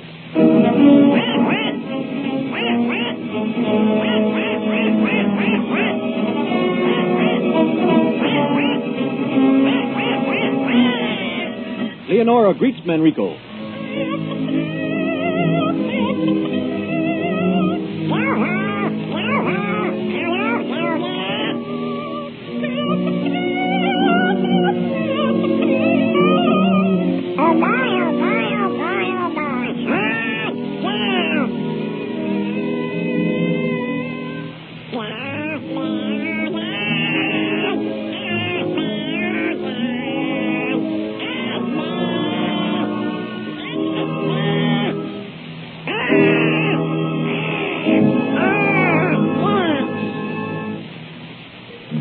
Interrupted. It is the other lover, Don Petticoat.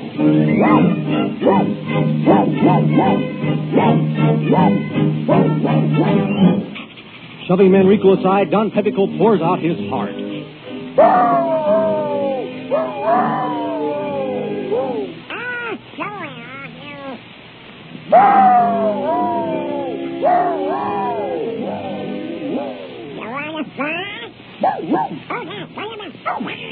Hot words lead to blows. The lovers draw their swords. They come together. It is a battle to the death.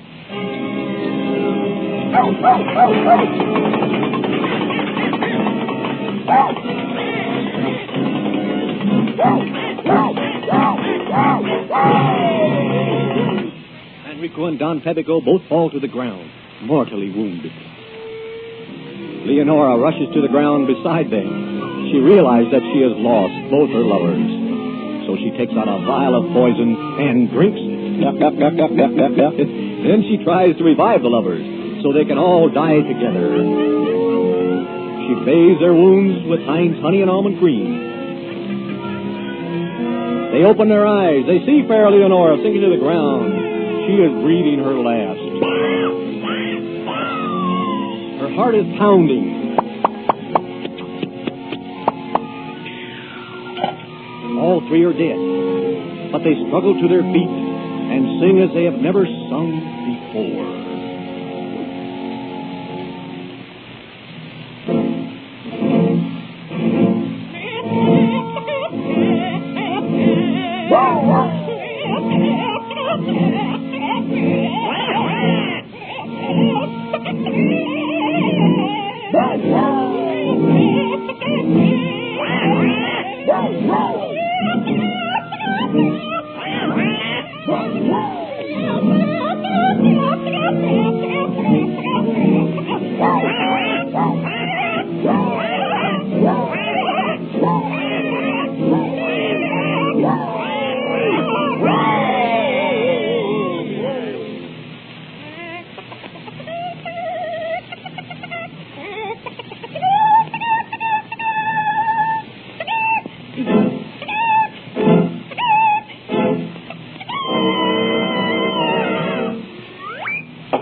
Oh, Clara Cock is her face.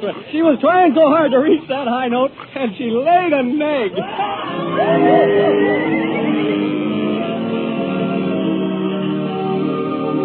It's the night before Christmas, and soon on his way, old Santa will come with his reindeer and sleigh. The children are sleeping all quiet and still, and the stockings are ready now for Santa to fill. With candy and blazing, he'll fill everyone, and up through the chimney he'll go when he's done. With a laugh he will call as he drives out of sight. Merry Christmas to all, and to all a good night. Merry Christmas to all, and to all a good night. And the Hall of Fame joins Walt Disney and his gang in wishing you all a Merry, Merry Christmas. We hope you've enjoyed this broadcast of Mickey Mouse and the other famous Disney characters. Screenland Magazine is offering prizes in a contest of letters telling why you like Mickey Mouse. You'll find all of the details of the contest in the February issue of Screenland Magazine, which is now on the newsstands.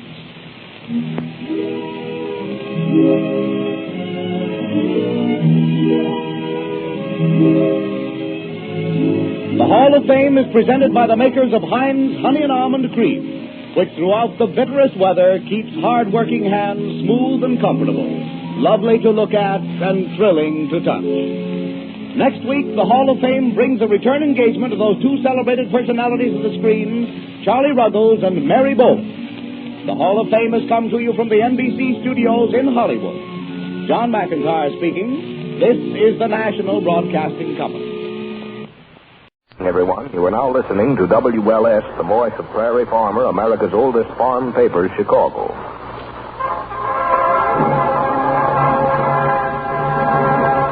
The Johnson Wax Program.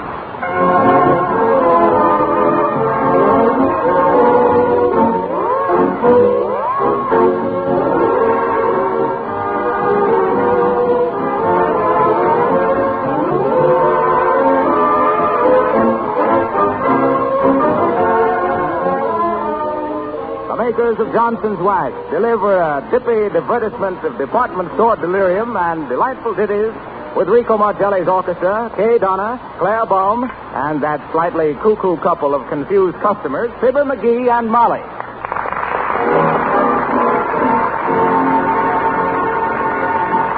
All right, right this way, folks, right this way. Elevators to all floors. Yes, Sonny, toys on the 14th. Back in the car, please. Don't push. All right, that's all, folks. Going up. Okay, boy.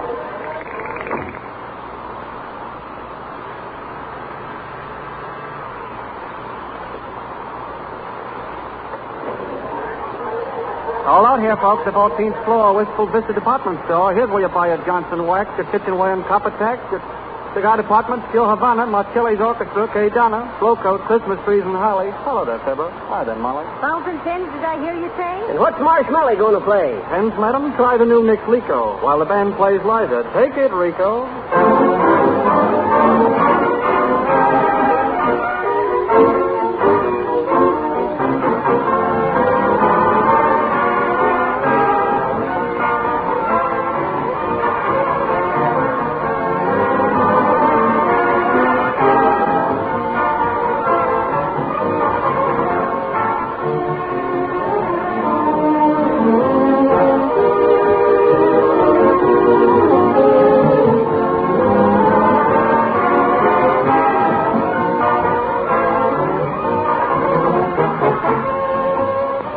Thanks to the makers of Johnson's Wax, you can now have beautiful polished floors and linoleum without any work of rubbing or buffing. Just try Johnson's Glow Coat, the remarkable liquid floor polish that shines as it dries. Your floors will take on new life and beauty, and your work will be much easier from the day you first use Johnson's Glow Coat.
Join Fibber, McGee, and Molly on the 14th floor of the Wistful Vista Department Store. Don't crowd, please. Where do we got to go first, Molly? On account of because I want to go downstairs and look at some golf clubs. You'll see no golf clubs today, McGee. Where's the list? What list? The shopping list, Ignorant, that I give you before we left the house. Shucks, is that what that was? Yes, that's what it was. And I sat up all night making it out, too. Where is it, McGee? I folded it up and stuck it into the toe of my overshoes, Molly. They was too big.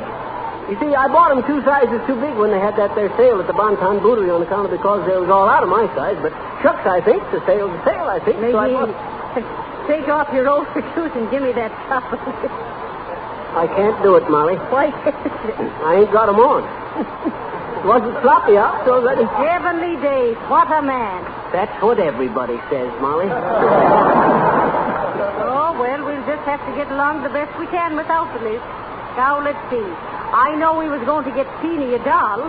Pardon me, can I get by? Oh, I'll say so, baby. Any place. McGee, step aside, you're blocking the aisle. Oh, okay. Excuse me, ma'am. Don't mention it. Oh, just a minute, ma'am. Can you tell us where the toy department is? Certainly. 3 aisles over to your left. I'm going to buy the little boy a sled. Oh, yeah. Hey, come back here. My, you're sure quick on the snappy comeback, McGee. Oh, yes, is he? How do you ever think of him so quick now? Oh, shucks, Molly. What's that noise? That's the rapping counter, Molly. You get it? I said that. Ah, it ain't funny, McGee. Okay. Come on now. The toy department, I guess. Right over there, folks, for your free coupons. Get a Christmas tree delivered to your home free. Get a lucky number ticket, folks. Okay, Bob, give me a coupon. Right over there, sir. The man at the escalator will give you one. Shucks, can't you give me one? No, sir. They'll hand you one in the escalator. Okay. Shucks, they let the fellow walk all the way. Hey, Molly, wait a minute. Hurry up, McGee. Where have you been? Hey, Molly, what's an osculator? Osculator? Yeah. Why, osculator is a kisser. Oh, so that's it, huh? Here, where are you going, McGee? I gotta see that smart guy that says he's gonna hand me one on the osculator. Come back here. He meant the escalator, the moving stairway. Don't be silly. Oh, the escalator. Oh, gee, here's the toy department, Molly. Get a load of them little trains. Ain't they cute? Please don't play with the toys, sir. Let them alone, McGee. Oh, shucks. They seem to be real tender about their locomotives in here. Have you any dolls, ma'am? Oh, yes, madam. What kind of dolls? Japanese, Eskimo, Mae West, Quintuplet, Shirley Temple, walking dolls? No. Just ordinary dolls. Well, we have some lovely Joe and Crawford dolls, madam. No, I want just... And the sweetest Ginger Rogers doll for only... Hey, Molly, how do you like the drum? Pretty nifty, ain't it? Don't bother me, McGee. Haven't you just a plain mama doll? No, but we have the loveliest Claudette Colbert dolls and no mama dolls. Well, can you beat it? I'll say I can. Listen. Please, sir, don't handle the toy. Put it down, McGee. But shucks, Molly, you asked me could I beat it, didn't you? Yes, but I... Huh? No, I didn't. Oh, never mind. Listen, ma'am. Have you no plain, ordinary doll that says Mama? I'm sorry, madam, but all the dolls this year are the Shirley Temple type, or Mae West, or the Quintuplet, or Heavenly Days. McGee, be quiet. I was just trying to see if these here horns was through the pitch. I remember when I played first cornet in Sioux City Silver Saxophone Symphony, I was sitting there one... Oh, for goodness sakes, McGee. Will you go and sit down someplace like buy me a doll? Okay. But remember, Molly, dolls don't say Mama anymore. Ain't modern. They say, how am I doing? Hey. Something like that. Ain't I right, ma'am? No, sir. Oh, well. Gee, looky here. You say, madam, you want to see it? I got it. A real Indian bow and arrow. Shucks, I ain't shot one of these here bow and arrows since 40 years ago. Real stiff bend to it, too. Now, if that rocking horse over there was an antelope... Oh! What happened, sir? What'd you do now, McGee? I was just going to ask what you do. Did you drop one of them dogs through the counter or something? Say, how much are these here building blocks, ma'am? Never you mind the blocks, McGee. Did you or did you not shoot that bow and arrow? Listen, Molly, the floor walker's going to make an announcement. Friends and customers of the Wistful Vista Department Store, Junior Marcelli and his toy department troubadours will entertain you with a selection entitled Red Sails in the Sunset. Miss Kay Donna from our sheet music department will sing. Miss Kay Donna. Hey, sail away,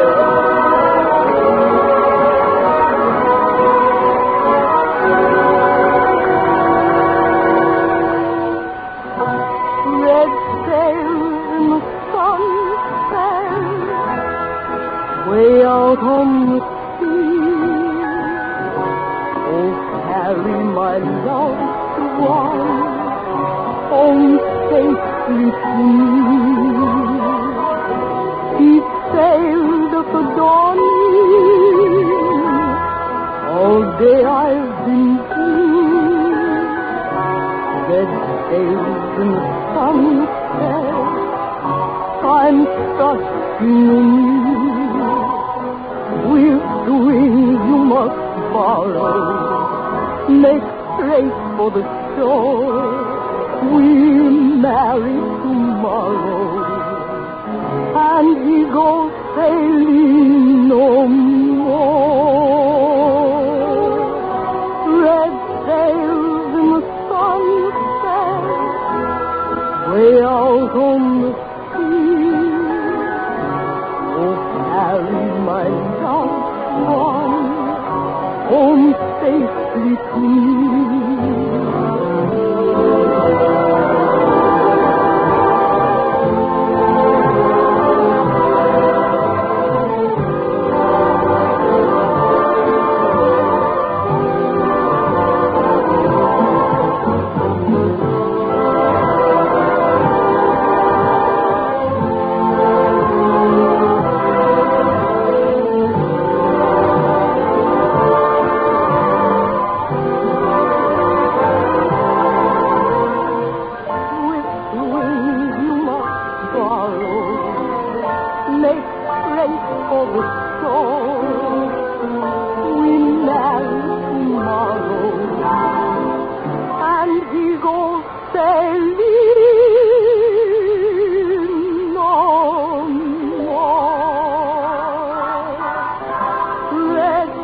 McGee. Huh?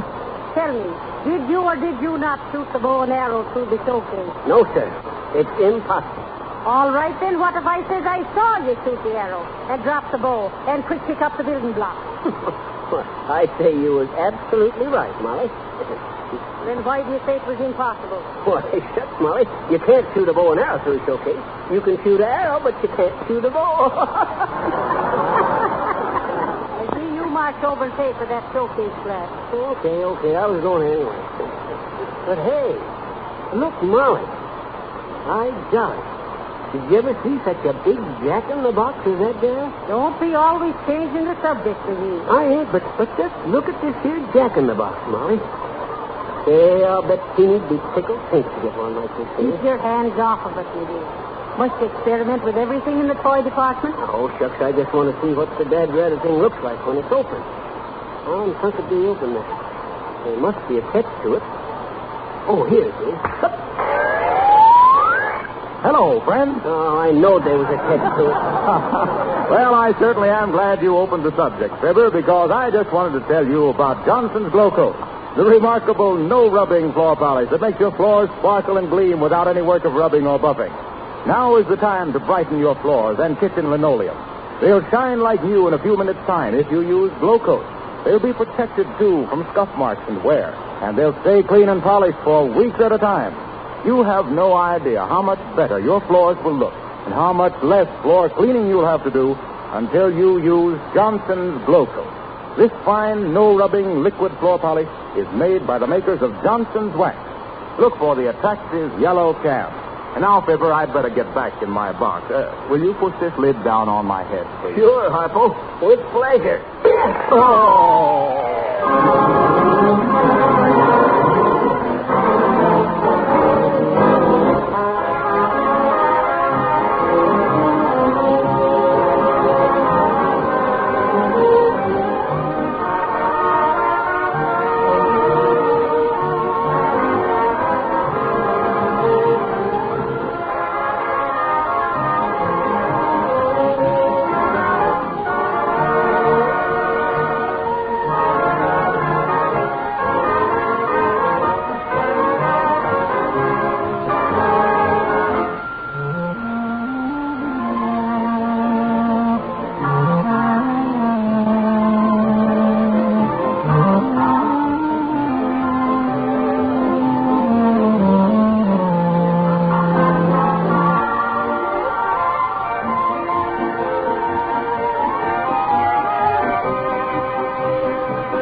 Molly, let's get out of this dad-ratted crowd. Oh, for heaven's sake, McGee, we're not half through yet. You carry the dog. You betcha. This one here? Hey, let go of me! McGee, set that girl down. What's the idea? Chuck, you told me to carry this doll, and I was going to... Stop clowning. I meant this doll of Teeny. Oh. Excuse him there. Come on, McGee. Say, Molly, I got to stop at the cigar department and get some cigars for more tooth. But more tooths don't smoke cigars, McGee. I know, but I'll teach him. I know the ropes. Hey, sis, where's the cigar counter? Just opposite the elevator, sir. Oh, have you tried our new shaving lotion, sir? No, I never used it. Oh, it's a delicious odor, mister. Oh. We call it Moonflower Madness for masculine males. And we also have a lovely bay rum for men. It's French fragrance for petite faces. And our top hat talcum, oh, you just Have you enjoy tried Johnson's Glow Coat, Flora? My name ain't Flora. I was just going to tell you that Johnson's Glow Coat is the best beauty treatment for Flora. But if your name ain't Flora, we'll just let it go. Oh, McGee. Quit your tapping and come on. Okay. Just for a minute, I was scared she was going to squirt some of that there fleur de petunia all over my face. Well, come on now, hurry up. Excuse me, mister. I didn't see you coming. Excuse me, ma'am. Say, where's the book department? The book? Why, there's... Next floor down, Bud. Next floor down. 4 rows back and 2 to the right. Oh, say. Don't mention it. Come on, Molly. McGee, why, the books is on this floor. You sent the poor fellow down to the necktie department. I know it. You see, Molly, he had his shopping list in his hand, and all the names was checked off but his father. And when I seen his face, I knowed that anybody that had a son look like that wasn't smart enough to read a book if he did get one. But even the dumbest folks wears neckties. Pretty quick thinking, if I do say so myself, in the city. Well, here's the tobacco counter, McGee. Where? Right up there, isn't it? Well, I don't see no tobacco department. Oh, use your eyes, McGee. Don't you see the sign? What sign? Well, right there before your face, the one that says, accessories for the devotees of my lady nicotine. Well, what in chunk has that got to do with smoking? There's something in smoking accessories, sir. You see, McGee? Oh, shucks. You ought to put some chewing tobacco or a corncob pipe on the counter or something. How's the fellow to know You that... carry cigars, mister? Yes, indeed, madam. Yes, indeed. Okay, Bud. Trot 'em out. Yes, sir. Now, here's a very special import, exclusive with us, a clear Cuban cigar in the new Streamlined Panatella. Only $7.50 a box. Say, them looks good. How many in a box, son? 200? Oh, no, sir. 10 cigars. 10? 10 cigars for $7.50? Yes. What are they rolled out of, gold leaf? How much did you wish to pay, sir? Why, Chuck, I was looking for twopers. Twopers? Sure, twopers. 2 for nickel. Oh, I'm afraid, sir, we couldn't accommodate you with an inferior you brand. better get him someplace else. Hey, listen, Bud. Don't tell me nothing about no inferior tobacco. You're talking to an old tobacco man. Quit chewing, tobacco man. Now, wait a minute, Molly. Listen, Bud.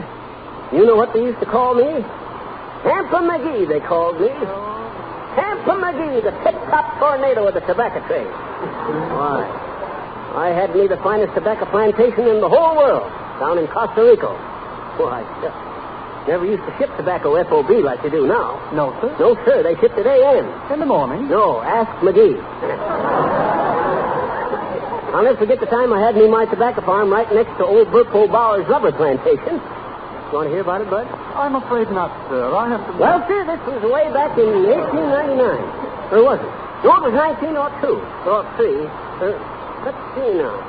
Come to think of it, it was 19... Pretty tobacco pouch you have here, mister. The tan one. Tan. That was it. 1910.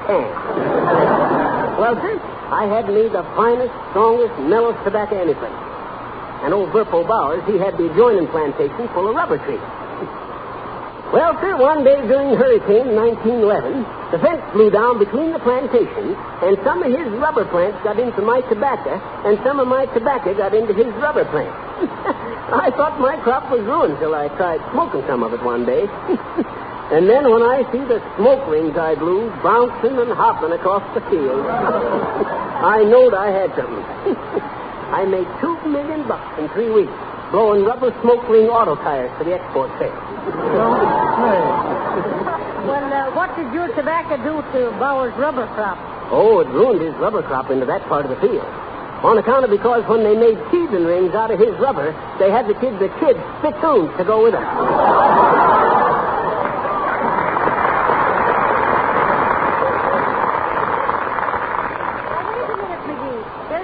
department. I want to price the midget radios. Yoo-hoo! Are you busy, ma'am? Not at all. Can I help you? Hey. Ain't you the gal that waited on us in the toy department? Oh, yes, but they transferred me after you broke the glass in the showcase. Oh, now you see what you done, McGee? Why, shucks, this I paid for it. Oh, please, I'd gladly have paid for it myself to get away from those children. They were always getting into everything. You know how children are. Oh, yes, indeed I do. They're always fooling with things. McGee, quit turning them knobs. Why? Shucks, I was just trying out this here shortwave set. I suppose you get shortwave better onto these here midget sets, ma'am, huh? Shortwave, huh? Oh, no. But here is a wonderful little shortwave set. The English stations come across beautifully. The English? That's good. I thought them fellas never would come across. Can you get London on that set, ma'am? Oh, certainly, anytime. Shall I show you? Yes. Listen to this. I think London is, let me see it, number 120. No, 127 now. Cheerio, everyone. This is that jolly little wireless station, H2O. H2O across the water. Ain't funny, Limey. Nevertheless, we are back on the air again after having a spot of tea, you know.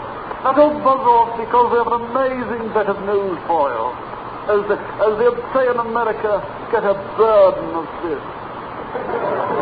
We have here in the studio His Lordship Sir Cassian Walnut, who's kindly consented to come down from his dreadful estate, Scrumforders and Park up a sitting of drum, to give us a bit of advice on the subject. My old Miss McCarthy. Interesting, no, Anne. What? Are you ready, Sir Cassian? My, isn't it wonderful, McGee? Listen, Molly, I don't want to miss none of it. Speak right into the belly, little gadget, your lordship. All right there, Algy. Thank you. Friends, I want to urge you to try this easy-to-use, no-rubbing floor polish before the holidays. Once your floors and linoleum are protected with a bright glow coat polish, you won't have to worry about dirt tracks and scuff marks. Soiled spots wipe right off. Why, here's how easy it is to apply Glow Coat. Just pour a little of this liquid polish onto the clean floor. Then spread it lightly over the surface with a soft cloth or the special Glow Coat applier. You don't have to rub it in or exert yourself in any way. Glow Coat dries in 20 minutes and shines as it dries, making your dull, dingy floors bright as new. By the way, it's very economical, you know, to order Glow Coat in the larger size cans. You save as much as 1/3 by buying the larger sizes. Sure. Harpo would be where I couldn't say nothing back at him. Cut it off and get something else, there. Oh, get some music, ma'am, whilst I sit down here and rest me feet. All right, I'll see if I can get France. Or maybe Denmark. Right there, sis. I think that's Russia. And now, folks, a swell little number called You Are My Lucky Star. Marcelli and his men are playing it from the toy department of the Wistful Vista department store. Russia, is it, McGee? You're coming from 150 foot away.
at the party? Sure, but look, Molly. Look at the cash register. Made just like a real one. Just what they don't think of these days. Leave it alone, McGee. Oh, let me work it just once, Molly. Hey, Molly, look. Even the money in it looks real. Say, won't some kid get a kick out of it? What are you doing in that cash register? Get out of there. Oh, Mr. Brown! Mr. Brown! Oh, Brown, please! Mr. Brown! What have you done, Why, McGee? Todd, I know it was a real cash. I didn't know it. I didn't do it. There he is. Who? Take it out. All right. Oh, we've got you. Come on, boys. Hey.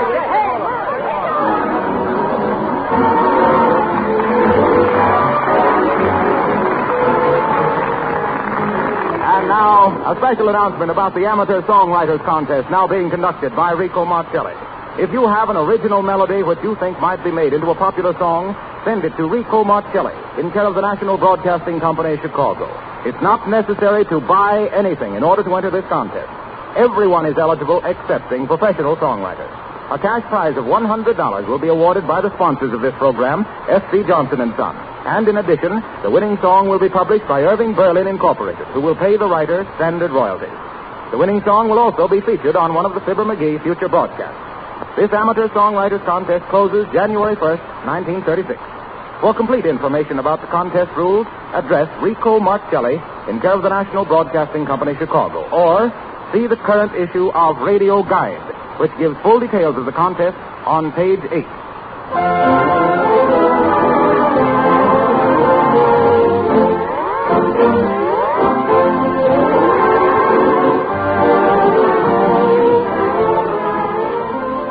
Don't forget to return to Wistful Vista with Fibber and Molly next week at this same hour. They'll take a bridge lesson, they tell us, so listen and see if 13 cards to a hand is really unlucky. Until then, this is the mayor of Chinatown, John Sing West, alias Harlow Wilcox. Good night.